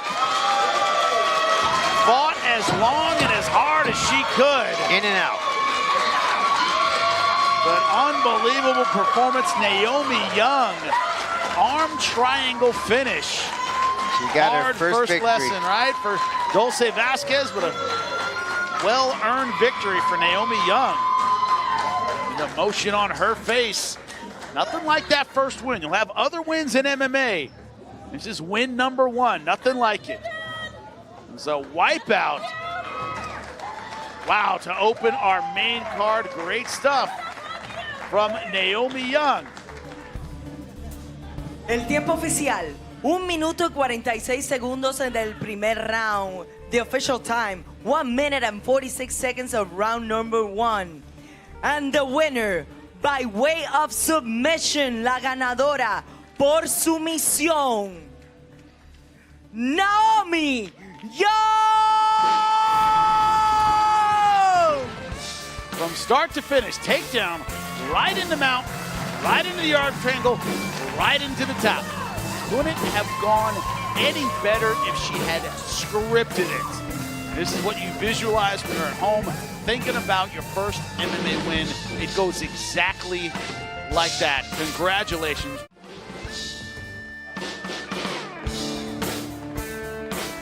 Welcome back inside Univision Studios, Combate Global. Oh, got those tingles? We have a great main event coming up. Roberto Romero versus Justin Slick J. Vasquez. A contrast in styles, also a contrast in momentum. Both guys explosive, looking to continue their ride here at Combate Global. I have one piece of advice for you watching at home. Don't blink, because this could be over quick. Yeah, grab whatever you're going to drink right now, enjoy this fight, and stay on your couch or seat wherever you are, because this is coming at you really, really fast. Last time out, Justin Slick J. Vasquez had a flying knee knockout. His opponent, though, ready to go. Check out Roberto Romero.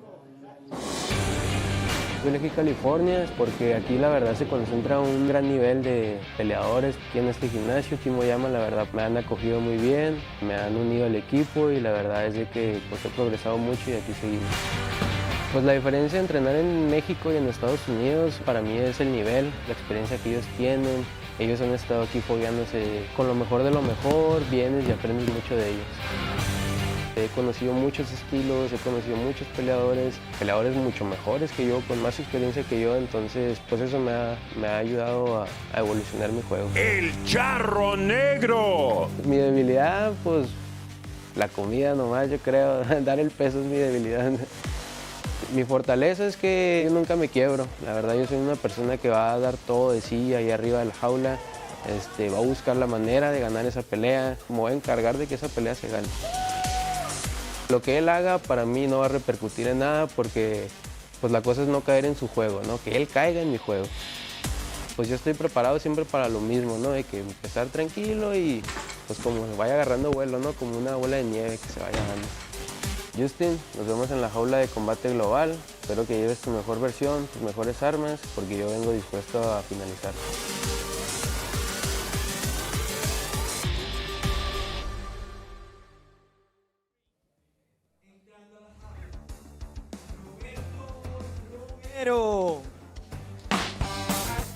Here's the question. As he walks in, Roberto Romero, of course, Colin Oyama, famous MMA coach behind him, worked with names like Tito Ortiz, Rampage Jackson back in the day. Exactly, he's been in it forever. Romero said, I start small, I get big. I get stronger as the fight goes on. Pacing when he gets strong might be the key to this fight. That will be exactly against a Justin Vasquez, who is really a creative type of guy. Don't know what's going to hit you, so you have to be consistent, and pacing will be it. You'll be determined in that first, 31 minute to see where this fight goes. But what was really, it was frustrating for Romero. He was supposed to fight in March. Yeah. And you know what it is, Jimmy. You put in the time, you cut the weight, mentally you're so prepared, you're ready to get in that plane again for the fight, and then they tell you, sorry, you just can't compete for whatever reason. That right here just really hits you hard. But he flipped it. He said, you know what? I took that experience. I've been ready for Justin since March. Now this is it. He had that opportunity to get a little bit of healing, a little relaxation, unlike Justin, who just recently fought in March. So that could help him out too. Yeah, well, Vasquez is going to be ready to go. That's what he had to say. I started MMA, I could say, in middle school. Started off with wrestling. My passion kicked off ever since. I took my first fight at 16 years old. I won by decision to a 28-year-old kickboxer. And that really gave me a lot of confidence to keep going. When I enter the cage, I feel like I enter a portal. I just feel like super strong, nervous in a way that I'm ready to go through what's in front of me. My style of fighting, I describe it as a hybrid style. My wrestling was my base. It's a fusion between Cuban kickboxing, karate, taekwondo, and boxing. Now I'm an all-around complete mixed martial artist. I'm fighting for freedom, I'm fighting for life. I'm fighting to get everything I want. I like to say my mind is one of my best strengths because I'm just hyper-focused when I'm in the cage. All my techniques I don't even think about them anymore. They just flow out. It doesn't really matter who they put in front of me because the fight is always within myself. It's not about the guy in front of me. It's about where I'm going. I love to strike. I would love to see his technique versus mine. It's going to create a crazy good show to watch. Roberto, no hay nada para decir. Solo una hoguera para pelear. Vamos.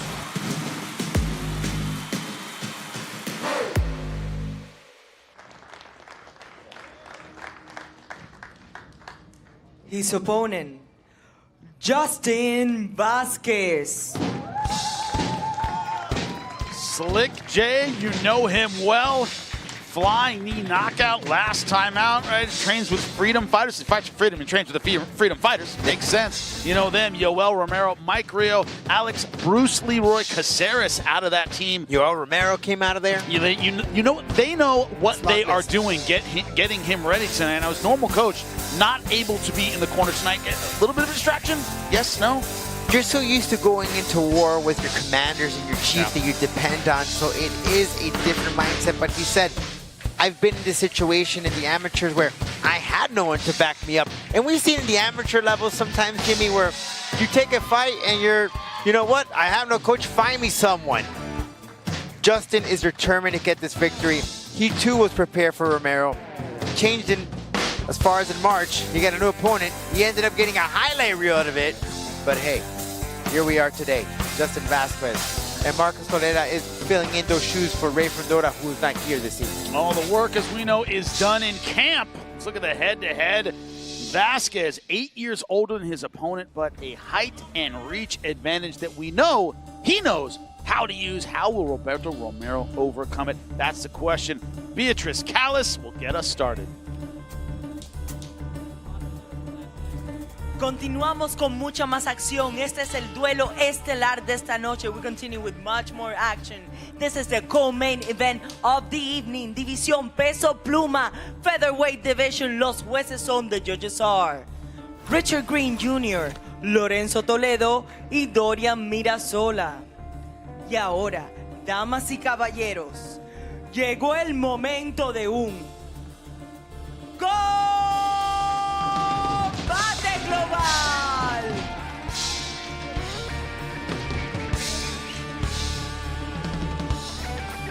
En la esquina azul, in the blue corner, wearing black, vestido de negro. Su peso oficial, 145 libras. His official weight, 145 pounds. Con un récord de 6 victorias y 2 derrotas. With a pro record of 6 victories and 2 losses. De Irvine, California, via Chihuahua, México. Roberto, el Charro Negro Romero.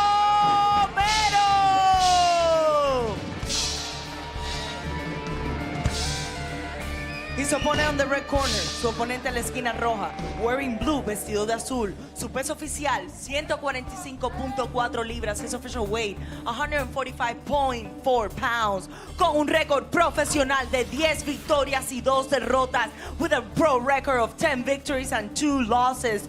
Repping the 305 Miami, Florida, Justin Slick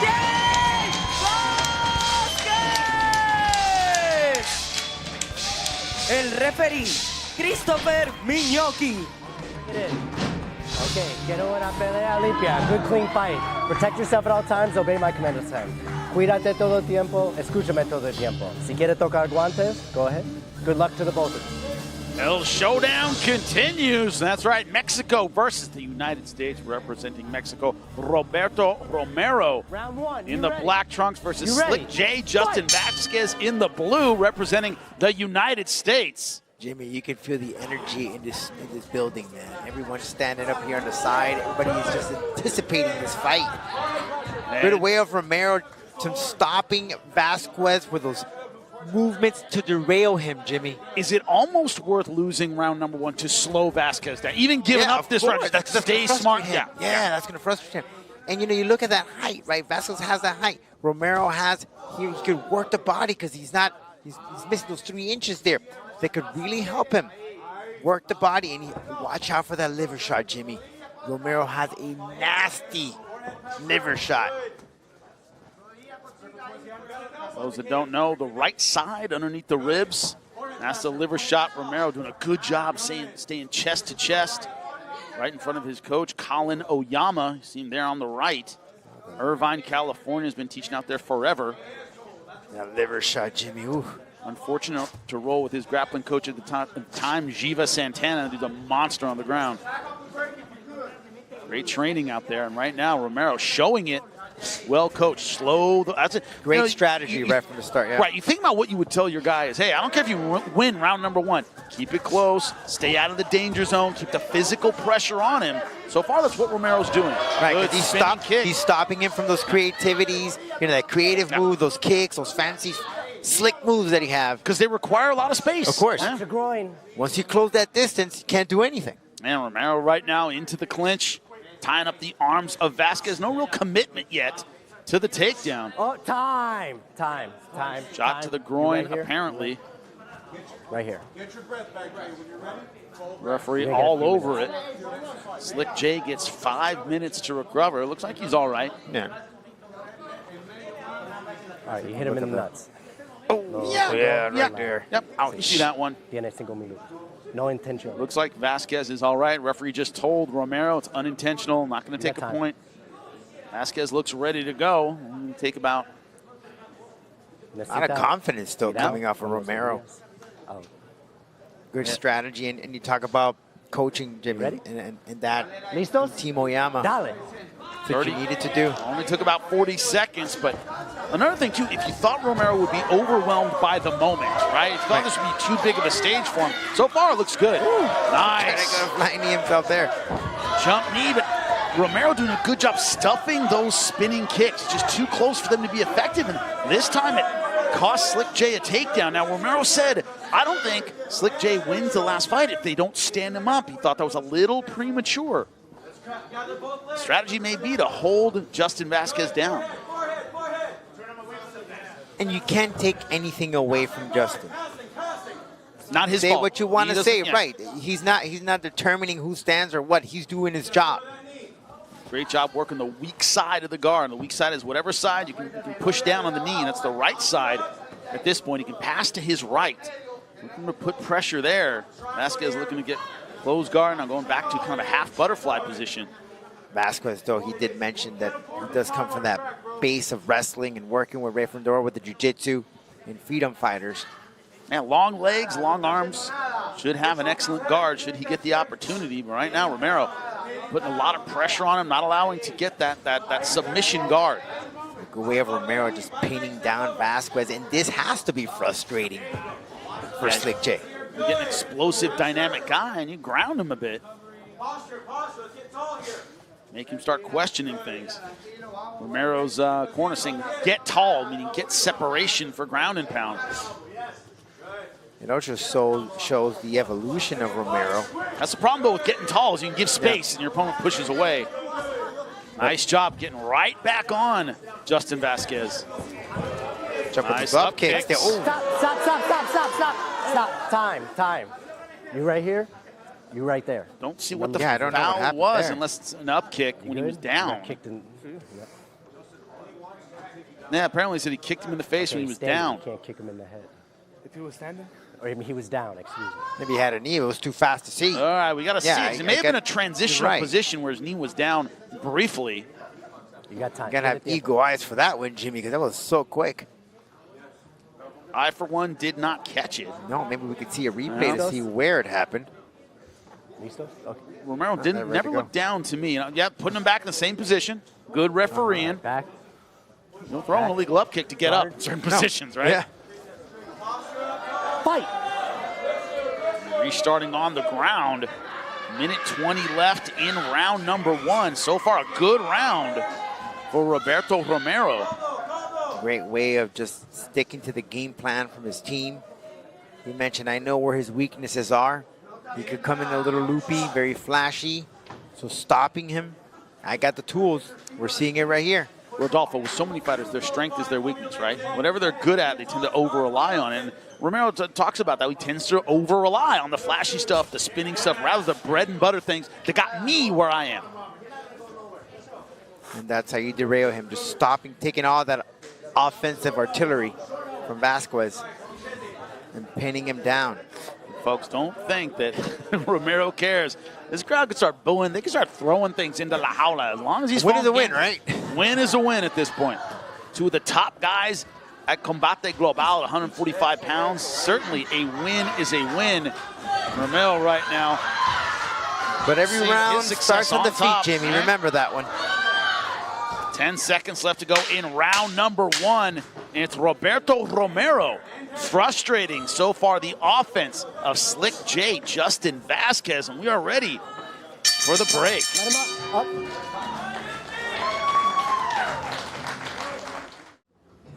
Welcome back to Combate Global. We're ready to start round number 2. Slick J, Justin Vasquez. Round 2, you ready? Versus Roberto Romero. Romero in the black, representing Mexico.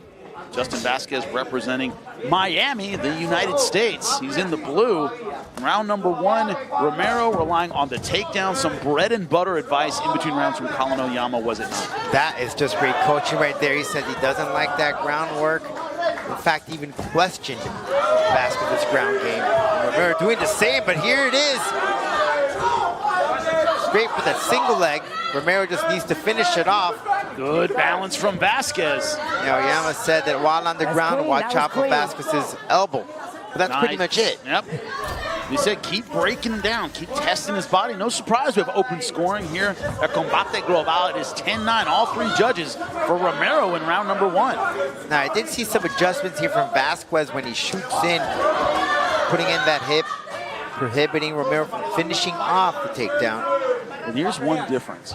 Justin Vasquez is used to being the guy controlling range. And when he's not, he's just not angling that much, right? He's used to being able to keep his opponents on the outside. He can't keep Romero on the outside. So a lot of times you got to be able to angle out, trying to Grammy roll out of that position, wrestling move to the switch.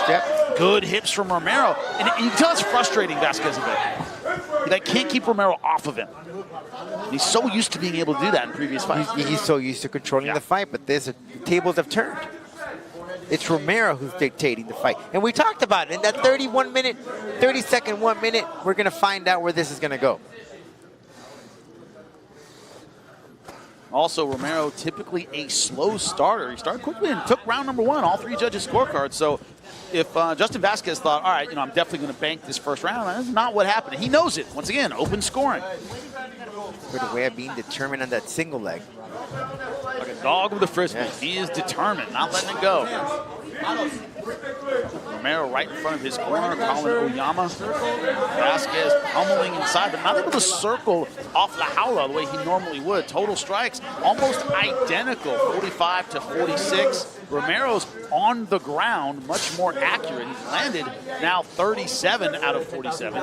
Yeah, the clinch has been on point for Romero as well, just full control. Great head positioning, how he positions his forehead as well. Controlling the real estate.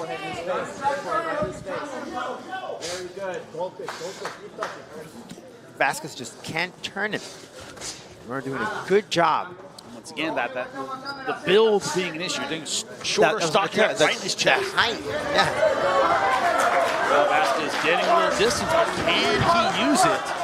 And see, by him coming in, Jimmy, Vasquez cannot pull off that creativity, the spinning back fist, the spinning elbow that he's known for. All that flashy stuff, he can't do it. The referee's saying those knees are all legal. They're on the belt line. Those are legal shots.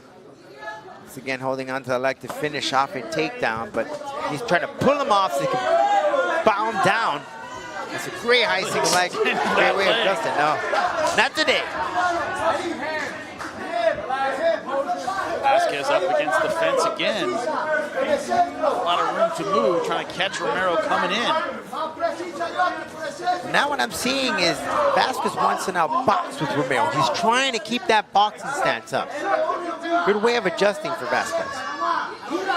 Because Romero loves to box. He has a great crisp boxing. Romero right now, in that Russian tie position, keeping Vasquez up against the fence. Oh, good way of turning him over. And look, we never let go of what we call the Russian tie. He kept to it. Yep.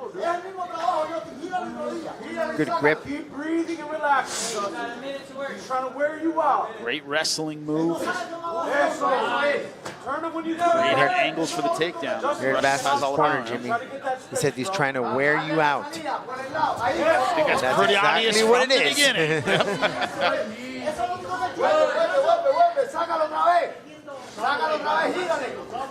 And it is when you're so used to that movement, and the cardio's different as well too. Like the cardio of moving and being light on your feet and angling. A fighter that's good at that can do that all He's not week, hitting you in the nuts. If you're stuck against the fence and you're stuck grappling the whole time, you can start wearing down. And it's frustrating. It's so frustrating because you're so used to it, and then when now in the guillotine, not sure that he has not locked up. No. 15 seconds left. It has not been, so far, a Justin Vasquez kind of fight. Romero dictating the space and the pace as we end round number 2. Red. Blue. Welcome back to Combate Global, ready to start round number 3. And that's so far not gone the way of Slick J, Justin Vasquez. Coming into this fight off of a highlight reel, jumping knee knockout, but Romero has made this fight a grind. He has clocked in and stayed in the chest of Justin Vasquez, who now needs a turnaround in round number 3. Jimmy, Manolo said it, you got 1 round to knock him out. That's it. Realistic advice from the corner, not sugarcoating anything. Get to the point. You got to find the right timing and be precise. But right now, what you were looking at. And he said, avoid this position. I was about to say. Exactly what he said. We were at it. 4:18, round number 3. This, folks, is where this fight has been. Up against La Jaula with Romero's forehead right in the chest of Justin Vasquez. Hasn't an ace space. That spinning kick has just not paid dividends. You can't. He's been stopping it. I think what's useful here is jab, jab, keep him away, and you just have to fight the right timing. and get that KO. Also the footwork to stay off La Jaula. Because that's what's killing Justin right here. Once again, back to the Russian tie position. Left hand on the wrist, right hand around the tricep. Vasquez really hasn't had an answer for this position. Every time he gets here, he is caught. Can't get out. And Romero, so far, you can tell this was the game plan. So he has the gas for this kind of attack. I think this is what he's been doing in the gym for the past 8 weeks. Once again, coached by Colin Oyama. So far, had the formula. Doesn't let go of that grip, Jimmy. Not letting him off the hook. Like a Venus flytrap. Yep, seeing the difference in grip strength here. Justin Vasquez doing something he's not used to doing, which is fighting from behind. Looking for the knockout. Now we got a little striking. I think the most striking that we've seen here between these two, because it's usually clinch for Romero. Romero, 97, now 98. 78 landed Vasquez, uncharacteristically behind in total strikes. Significant strikes, they're about even, 36-35. Takedowns have belonged to Romero. It's a completely different fight for Romero, Jimmy, where we've seen him throw, by now, close to 300 shots or so. Here, it's just been shut down, more clinch to frustrate Justin. Change in game plan that was necessary for the kind of opponent he was facing. And that just shows you the type of fighter he is. He's able to change his style per fighter. Adjusting. Not just stick to what you're good at, right? Right. That's what makes you the fighter that you are, right? You're moving on up and change. And great performance from Romero. There's that great movement from the head movement. Wow. Head movement and and the spinning attacks from Vasquez, they just haven't been on point tonight. It hasn't had the room for it. It hasn't had the right timing because he's closing distance and putting him into clinch. What do a lot of fighters do under that kind of attack? They become spectators. They go, wow, look at this big. No, Romero's like, I'm staying just right in your grill. You're not going to have any room to pull off those spinning back fists, those spinning kicks that have spelled the doom of so many lesser opponents. One might say, right, it's like, whoa, I came to stand and bang, but this is MMA. This is mixed martial arts. And yeah, sure, we love the stand and bang, but if that's what's going to get you the win, so calling up a groin shot. Referee didn't see it. It didn't happen. Got to keep going. It is difficult. And he tried going for that knee again. We all remember Matt Hughes, Frank Trigg. Referee doesn't see it. Protect yourself at all times.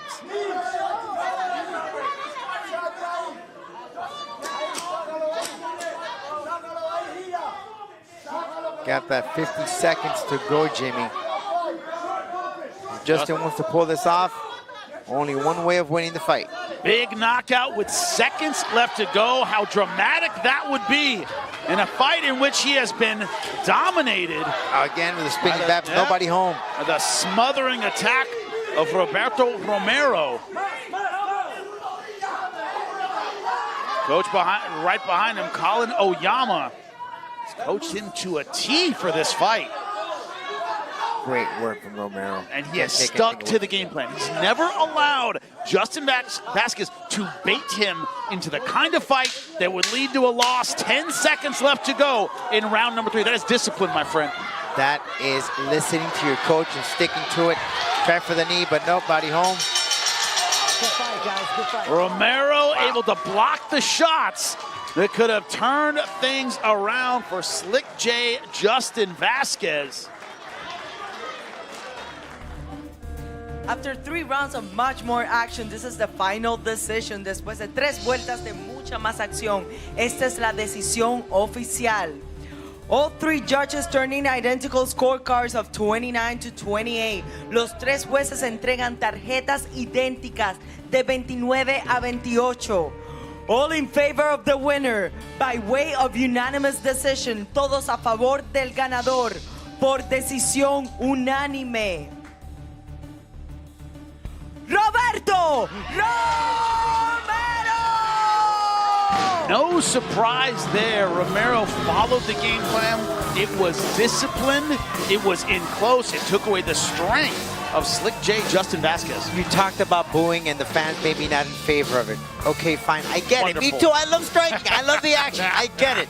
But there are means and methods how you're going to get your victories. And if this is what's going to get you the win, then let it be. Roberto Romero displayed that he is the pro MMA fighter, that he is adjusting to each fight. He doesn't stick to his bread and butter. He has phenomenal boxing, but today he showed us he has other stuff available in his arsenal. And that is controlling a fight, knowing your opponent, studying him very well to throw him off. He knew that Justin loves to move around, so he needed to derail him to get him off the tracks. Stopping his creativity, his slick moves. There was no flying knees. There were no spinning elbows. There was nothing because he stopped it. Might have been, you know, exciting, but it worked. And look at the stats. It isn't just 103 strikes total landed from Roberto Romero, only 66 from Justin Vasquez. Have you ever seen numbers that low in a 3-round fight for him?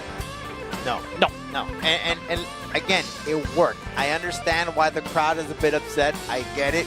I get their point of view. But this is mixed martial arts.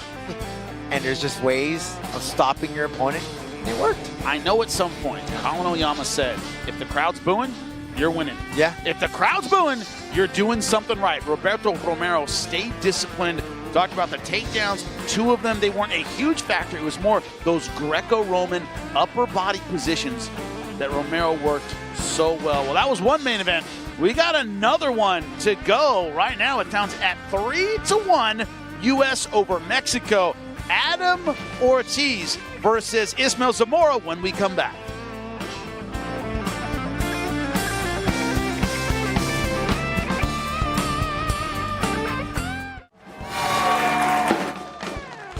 Till it's over, El Showdown Mexico versus the United States continues. Adam Ortiz fighting out of Tucson, Arizona, representing the U.S., taking on Ismael Kraken Zamora fighting out of DF, Mexico City, Mexico. It has been a wild night. Our co-main is going to kick it off. Let's hear from the fighters themselves. 3 boys, 1 girl. That's probably my #1 motivation. I just want to show them that I chased my dream to the very end and that they can do the same. My name is Adam Kid Solo Ortiz. I'm from Tucson, Arizona. Yo desde que era muy joven supe que era diferente. Yo quería salir adelante y cuando era muy joven estábamos escasos económicamente. Pues, ¿qué tienes que hacer para conseguirlo? Pues tienes que trabajar, tienes que disciplinarte. El éxito solo se consigue así, principalmente por mí, por demostrarme de lo que soy capaz. Mi nombre es Ismael Zamora Martínez y soy originario de la Ciudad de México. If I had to define my fighting style, I would just say all hard, you know. Me considero completo porque pues he trabajado todas mis áreas, ¿no? Sin embargo, a mí me gusta mucho más la pelea de pie. I'm fighting from the beginning of the bout to the end of the bout. With everything that I have, I leave it all out there every time. Si te caes, te tienes que levantar. Eso es lo que te vuelve un guerrero, eso es lo que te vuelve un peleador. Los mexicanos somos peleadores en la vida cotidiana. Hey Kraken, be ready, man, because I'm coming for you. I'm coming for that finish, and I'm working hard every day just to put you away. Adam Ortiz, espero que estés bien preparado porque yo te voy a acabar.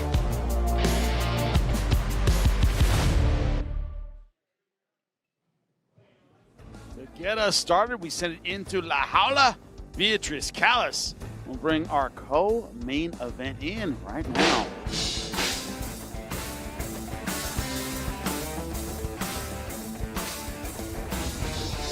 Entrando a la jaula, Adam Ortiz.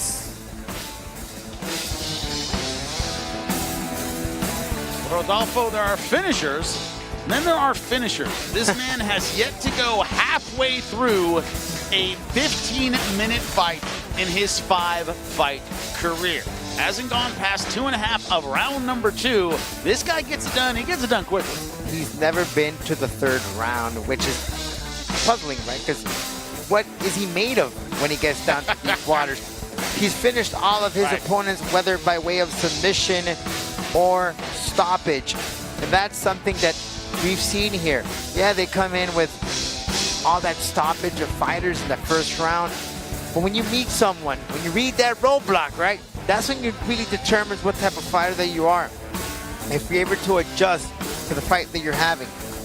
Ortiz here, he counts on. He's a powerful dude. You're going to see the size difference here.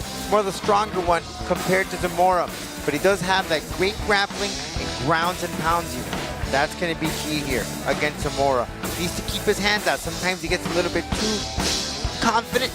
Keep him always hands up, because Zamora is going to come at you real fast with those hands. Yeah, he does take a lot of risks. Will his opponent capitalize? Let's bring him into La Jaula. Su oponente, Ismael Zamora.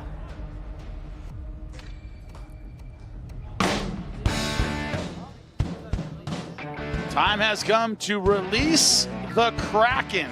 That's right, got into MMA, trains with the Bone Breakers. You know that team loves his liver kicks.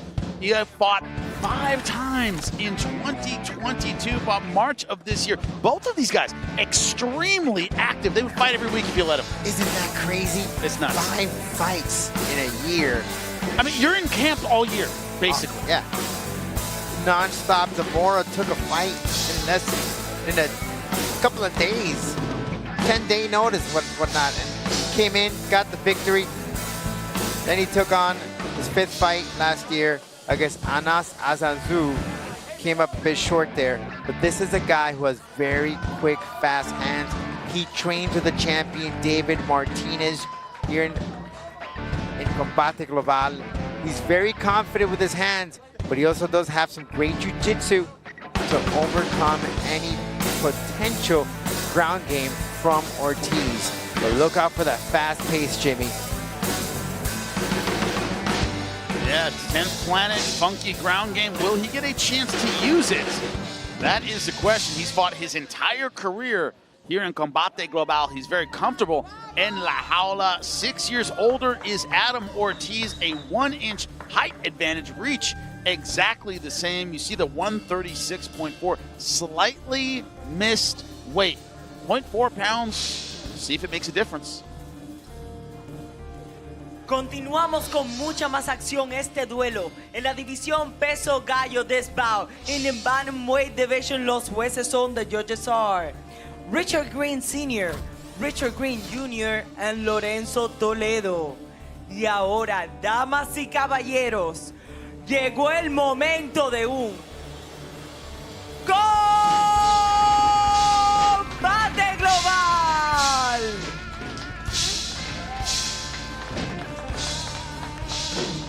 In the blue corner, en la esquina azul, wearing black, vestido de negro, su peso oficial, 136.4 libras, his official weight, 136.4 pounds. Tonight, he enters La Jaula undefeated as a pro with 5 victories. Esta noche, entra a La Jaula invicto como profesional con 5 victorias.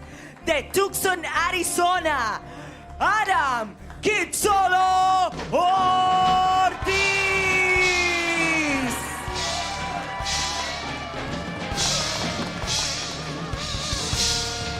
His opponent on the red corner, su oponente en la esquina roja, wearing white, vestido de blanco, su peso oficial, 135 libras, his official weight, 135 pounds, con un récord profesional de 6 victorias y 2 derrotas, with a pro record of 6 victories and 2 losses. De sangre mexicana, fighting out of Mexico City, Mexico, Ismael Kraken Zamora. El referee, Isaiah Cabal. Fighters, bring it in. Fighters, bring it in. All right, gentlemen, fighters, we went over the rules in the back. Follow my instructions at all times. Protect yourself at all times. Touch gloves if you want. Good luck. It's our co-main event. It's our final fight. It's our final showdown. USA versus Mexico. Mexico represented by Ismael Kraken Zamora in the white, Adam Kid Solo Ortiz in the black from Tucson, Arizona. And we are underway, round number 1. Yeah, Ortiz just competed back in June, got a rear naked choke victory. And as far as the Kraken, he competed in March, Jimmy, here inside La Jaula against Ramon Vizcarra.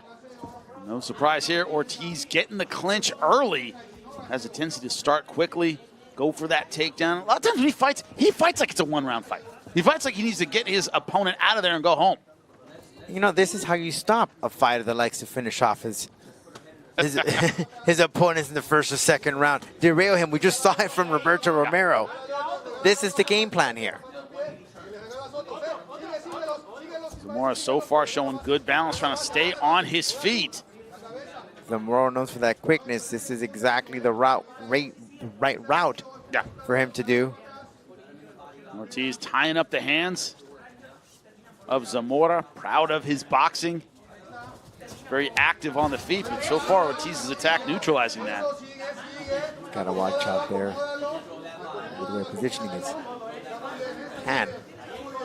And then Ortiz trying to shuck it over to the side. Trying to win that inside battle. So far it is Adam Ortiz with the body lock underneath the armpits. There were some openings there for knee. Finally he landed some Ortiz. All right, guys, we got to start working here. Flipping. Good job from Zamora, flipping things around, but Adam Ortiz tenacious with that body lock. I don't know how tolerant the referee is going to be of this position. And there it goes to the ground. But accidentally pulled Zamora on top of him. All right, just flings him over. That's that size advantage. This is where it could get interesting, Jimmy. Look at he's setting him up. And one hook in. Trying to stay behind him. Good job from Zamora, getting back to square position. Ortiz is trying to get that body lock. Maybe get lucky and get a rear naked choke out of it. Yeah, one thing to keep in mind, Adam Ortiz, this attack really fatiguing. Takes a lot of gas to this full Greco-Roman attack. It is tough. Putting that position, that body, pinning him takes a lot from you, especially in the first round. Man, you still got so much time left in the fight. Zamora right now on the defensive, but trying to stay relaxed. The referee has already said, warned both men about activity. Zamora snuck in an elbow. Now changing levels, now thinking double leg. Zamora though, using La Jaula as a way from not allowing that takedown to proceed. And keeping the balance, hiking the arms up.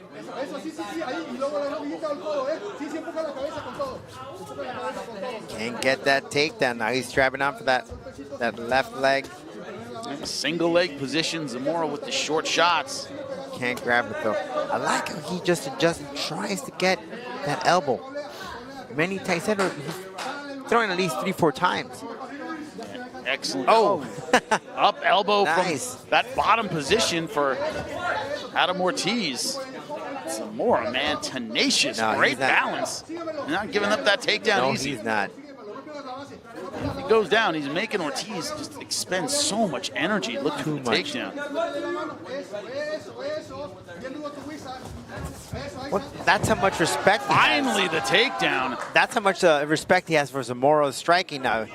Now Zamora going rubber guard, no surprise, 10th planet. Yeah, Zamora does have that experience there, has a few wins by way of submission. Yeah, I think Omoplata, then Gogoplata walking his legs up, certainly being active with the guard.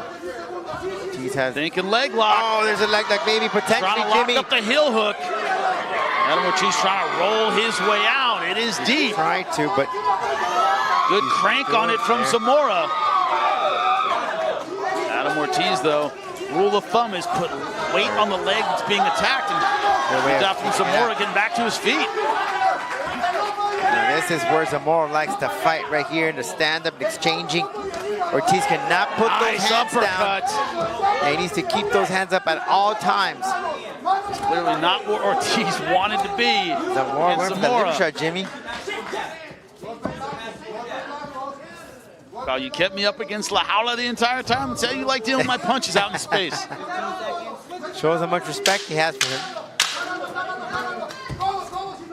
Fighting the takedown again. That was a story of round number 1. We will head to round number 2.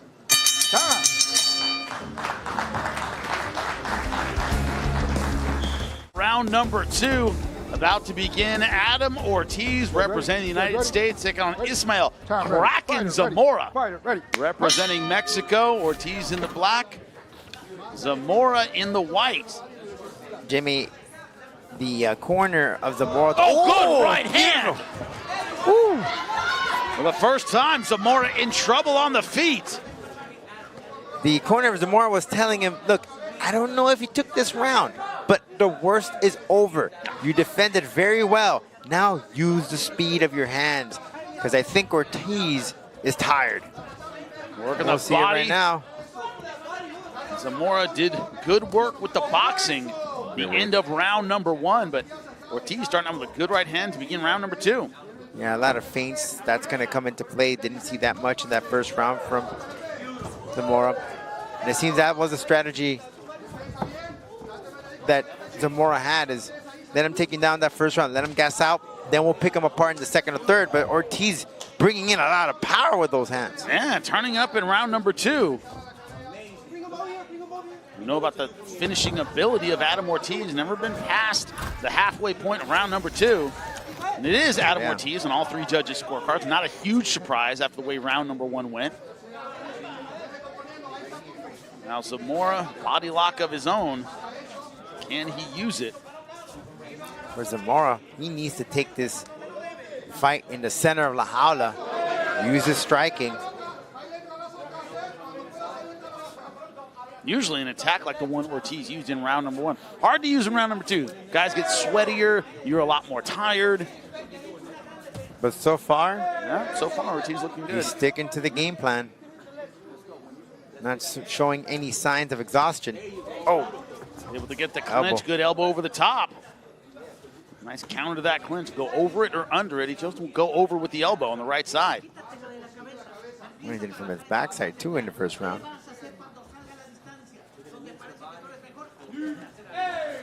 Foot stomp. What happened for the foot stomps, Jimmy? They were famous for a while. Right? Marco Huas, king of the streets. Stomping people through the floor. That went away a little bit. Fighters have tougher feet these days. Yeah, I'm right. surprised Zamora doesn't circle off the fence after this. Oh, nice right hand.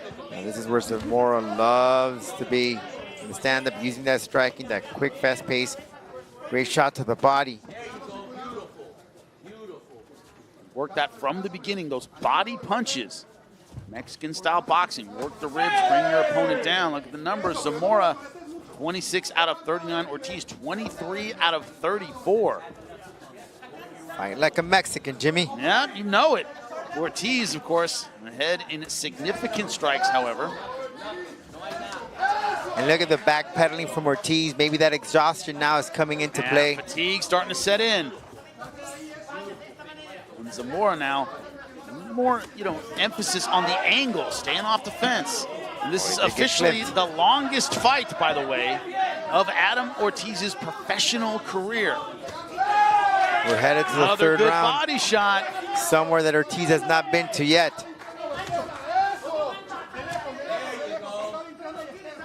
Ortiz showing that he will not be overwhelmed on the feet. Good boxing from Zamora, but Ortiz answering back with power punches of his own.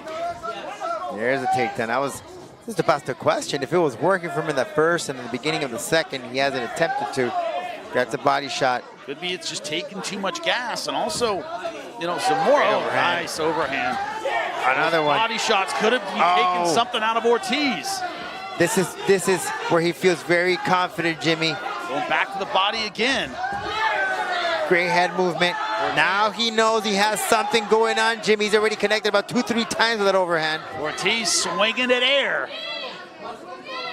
Wisely choosing to clinch. Maybe negate the hands of Zamora. Zamora's showing him that takedown's not going to be there when you need it.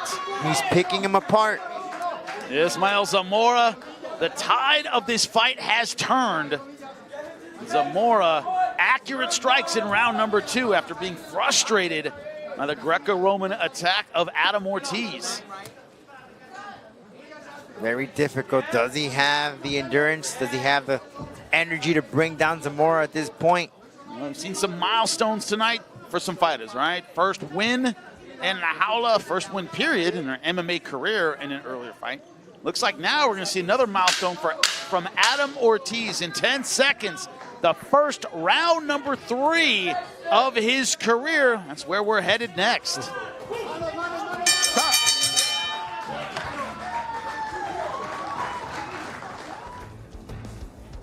Welcome back to the first round 3 of Adam Ortiz's 5-fight career. Kid Solo Judge in the black, Judge Adam ready. Ortiz Judge versus ready. Ismael Time ready. Zamora, who is Fight it, in ready. the white. Fight it, ready. Ortiz representing the U.S., Ismael Zamora representing Mexico. In our showdown tonight, Mexico versus the USA. USA right now up 3-1. But Ortiz, heavy with the Greco-Roman attack in round number 1, but he's paying for it so far. Round number 2 started fatiguing. Zamora started landing good punches, like that uppercut. Zamora now turning the page on this fight. Waited for Ortiz to use everything as far as takedown, use that energy, and now he seems to be in control. No surprise, 19-19. All 3 judges' scorecards see it the same way. We are tied in round number 3. Whoever wins this round wins the fight, and Adam Ortiz looks like the fatigued fighter. And it is target practice right now with that right hand for Ismael Zamora. Backpedaling from Ortiz, Jimmy, that just shows the signs of he's winding down. Yeah, but a wounded animal is still dangerous. Ortiz still throwing. With the strategy of takedown, takedown, takedown, and the body shots of Zamora, looks like they're starting to pay dividends. And see this, when that fatigue comes into play, this is where Ortiz, he keeps his hands down with that guard, leaving a lot of opening. It's a field day for Zamora right here with those strikes. Oh, left hook over the top.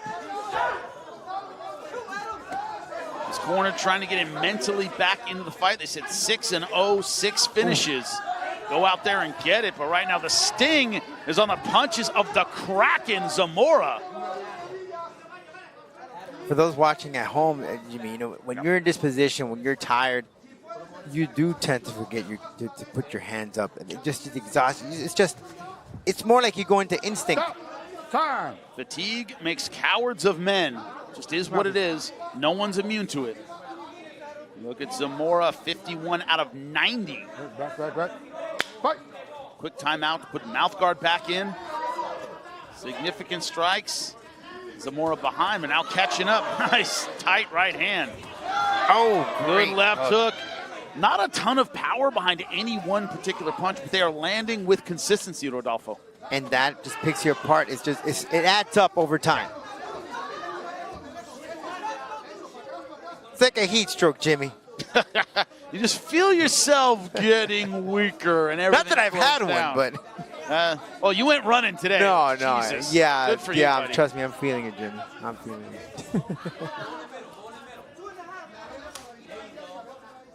No, Frank Shamrock said that about Nick Diaz. He said, no one particular shot hurt me. It's just you start getting a little dizzy and you start realizing that you're starting to fade. When you least expect it. And Zamora looks like he's certainly having that effect right now on Adam Ortiz. 2 minutes left. Longest fight of Adam Ortiz's career. Zamora definitely the fresher man. He's very consistent. That stamina is there. Stalking his prey. And Ortiz is a wounded soldier. Still has his gun in hand, make no mistake, but seems like right now Zamora just has more ammunition. Oh, beautiful Jimmy. right hand. He caught Down him there. goes Adam Ortiz. Minute 25 left in round number 3. Will he unload and look for the finish? That's the question. Adam Ortiz, known as the finisher, had never been past the halfway point of round number 2. Now finds himself bloody, desperate, trying to claw his way back into a fight. And we are 1 minute left, and perhaps his 1 minute left in his undefeated career. You have to go back to September of last year where he finished off Andres Roldan in the second round for Zamora. Zamora knows he doesn't have to get the finish right now. Just has to stay on top, not do anything stupid, not get submitted.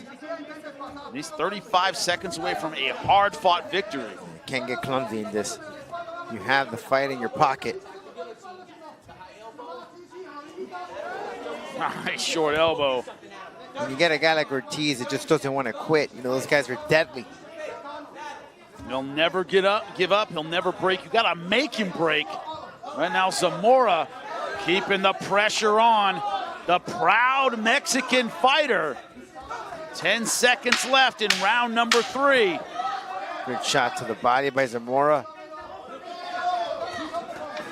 Another shot. And a great performance in our co-main event from the Mexican fighter who fought Mexican style, heart, blood, and guts to the end. That is the pure definition of fight like a Mexican from Ismael Kraken Zamora. Didn't allow the pace of Ortiz in the first round to get him off his game plan. After 3 rounds of much more action, this is the final decision. Después de 3 vueltas de mucha más acción, esta es la decisión oficial. All 3 judges turning identical scorecards of 29 to 28. Los 3 jueces entregan tarjetas idénticas de 29 a 28. All in favor of the winner by way of unanimous decision. Todos a favor del ganador por decisión unánime. De México, Ismael Zamora! It is 3-2 United States, but Ismael Zamora gets Mexico back in the win column.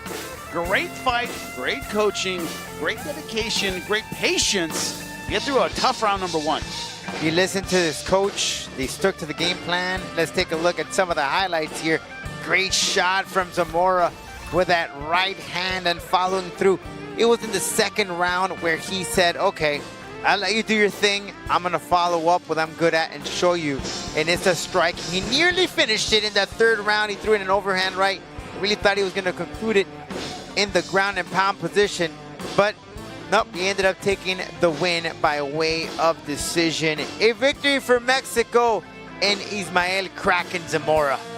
Had a lot of questions about Adam Ortiz getting out of round number 2, but it was Ismael Zamora.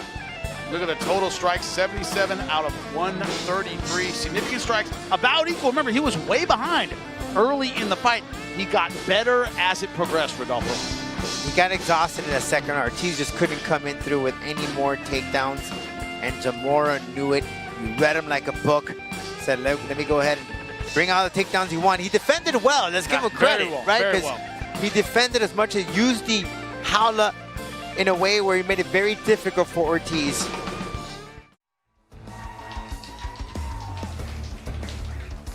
Welcome back to Combate Global. Jimmy Smith alongside Rodolfo Roman. What great performances we had in both of our co-main fights. Now, let's go to a classic from earlier this year, April 15th. Guy VS Dee Begley. We're going to go to that in a second, but before that, co-main, both of them. Mexico gets back on track in both of them, and both of them absolute wars, Rodolfo. And you know what's surprising? It shows the evolution of MMA in Mexico and Latin America. What do you expect from Mexicans? Boxing, striking. No, they adjusted. It was the clinch, the takedowns that made a difference in both of those fights. All right, let's go back to our classic fight, Guy versus Dee Begley. April 15th of this year, an absolute war en la jaula. Damas y caballeros, ya estamos listos para este combate pautado a 3 asaltos de 5 minutos en la división de peso mosca. Ladies and gentlemen, we are ready for this fight set to 3 rounds of 5 minutes in the flyweight division. Los jueces son, the judges are Mark Streisand, James Lázaro, Ricardo Celis. Damas y caballeros, the time is here para un combate global.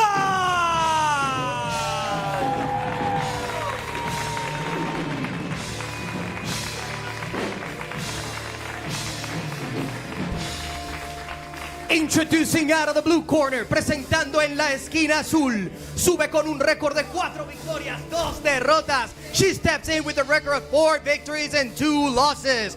Vistiendo todo de azul, wearing all black. Weighed in at 125.2 pounds. Registró 125.2 libras en la báscula. Es de Mississippi, Hannah, the Honey Bear Guy!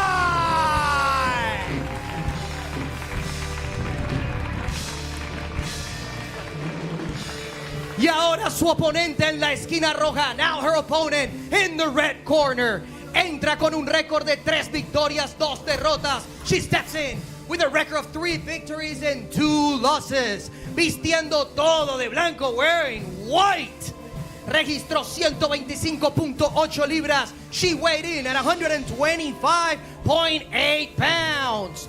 From Cork, fighting out of Dublin, Ireland. Ella es Despicable Dee Begley. Y el referee para este combate, the referee for this match, de Puerto Rico, Ramón Ramos. Ladies, come here. We went over the rules in the dressing room, right? Any questions over here? Any questions? God bless. Shake hands. Sit back. Back. We are ready to get underway. Round number 1. Hannah Guy in the blue, Dee Begley in the white. Ready. Begley out of Ready. Dublin, Ireland. You know what that means? Ready. It's SPG. You heard of that team with that one guy? God bless. Okay. Maybe you've heard of him? I think we've all heard of The notorious one. Straight Blast Gym. Of course, Dee Begley coached by John Kavanaugh. Coach of Conor McGregor. Yeah, great kickboxing background for Dee Begley. She's competed here in the Jaula. Some of the top stars. Start just feeling it out, testing each other. And Hannah Guy in the blue. With her back to La Jaula, playing the outside. A little bit of a height advantage for the American. Looks a little bit bigger. Those kicks from Hannah, from Dee Begley. Single leg coming in fast from Hannah Guy. In that high crotch position. She's committed to that single leg, but she needs to be careful. She's Gotta watch her neck. And that guillotine choke, Jimmy. Yeah, Dee Begley going over the top with it. And so you're positioning the body weight to the left side there.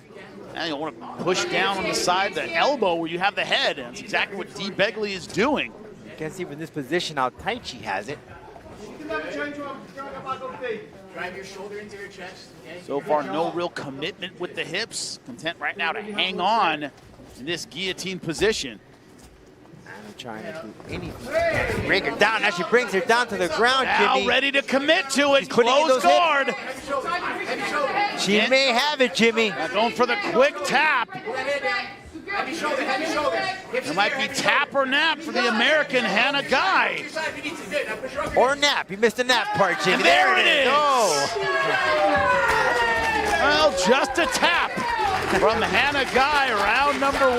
Dee Begley thrilled with a quick submission win. Rodolfo, we weren't quite sure which way she was going to go with that guillotine. As soon as it went to the ground, full guard, ready to go. Very tough position. And you see El Jefe there congratulated her.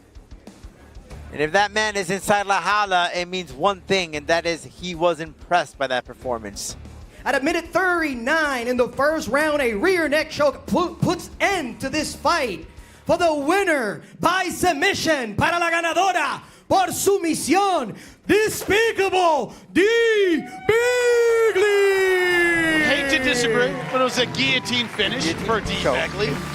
Great job on the ground for the SBG trained fighter. Out of Dublin, Ireland, she gets the quick win on the ground. Co-main events paid off, both of them tonight. And the story, Rodolfo, was the guys with the flashy records, the great finishes, the highlight reel knockouts, got out-coached and outworked tonight. Was that the story to you? They got shut down. You know, they found the strategy, and that's to grab him. Either you clinch him, right, for in Romero's case. For Zamora, let him do his thing, try to go. Let him go in as many takedown attempts as they can, get him tired, and then work what I'm good at, and that's my striking. Great strategy, great coaching from both Romero and Zamora. Yeah, it's great when you see a plan work so effectively. Will that work August 5th for La Loba? That is a gigantic question. Let's take a look at her.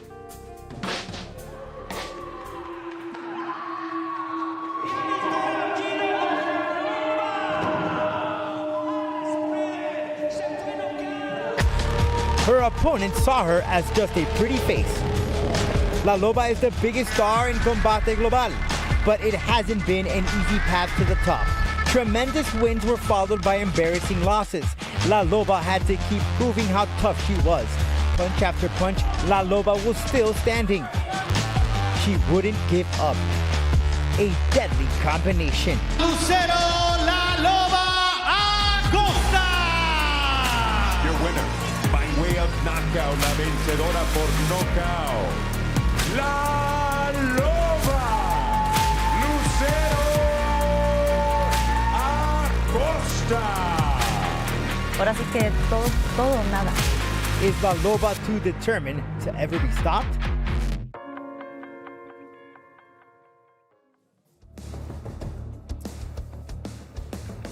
Well, for everyone here at El Showdown, the final score 3-2. 3 wins by the United States, 2 for Mexico. We'll see you August 5th again in La Jaula. See you then.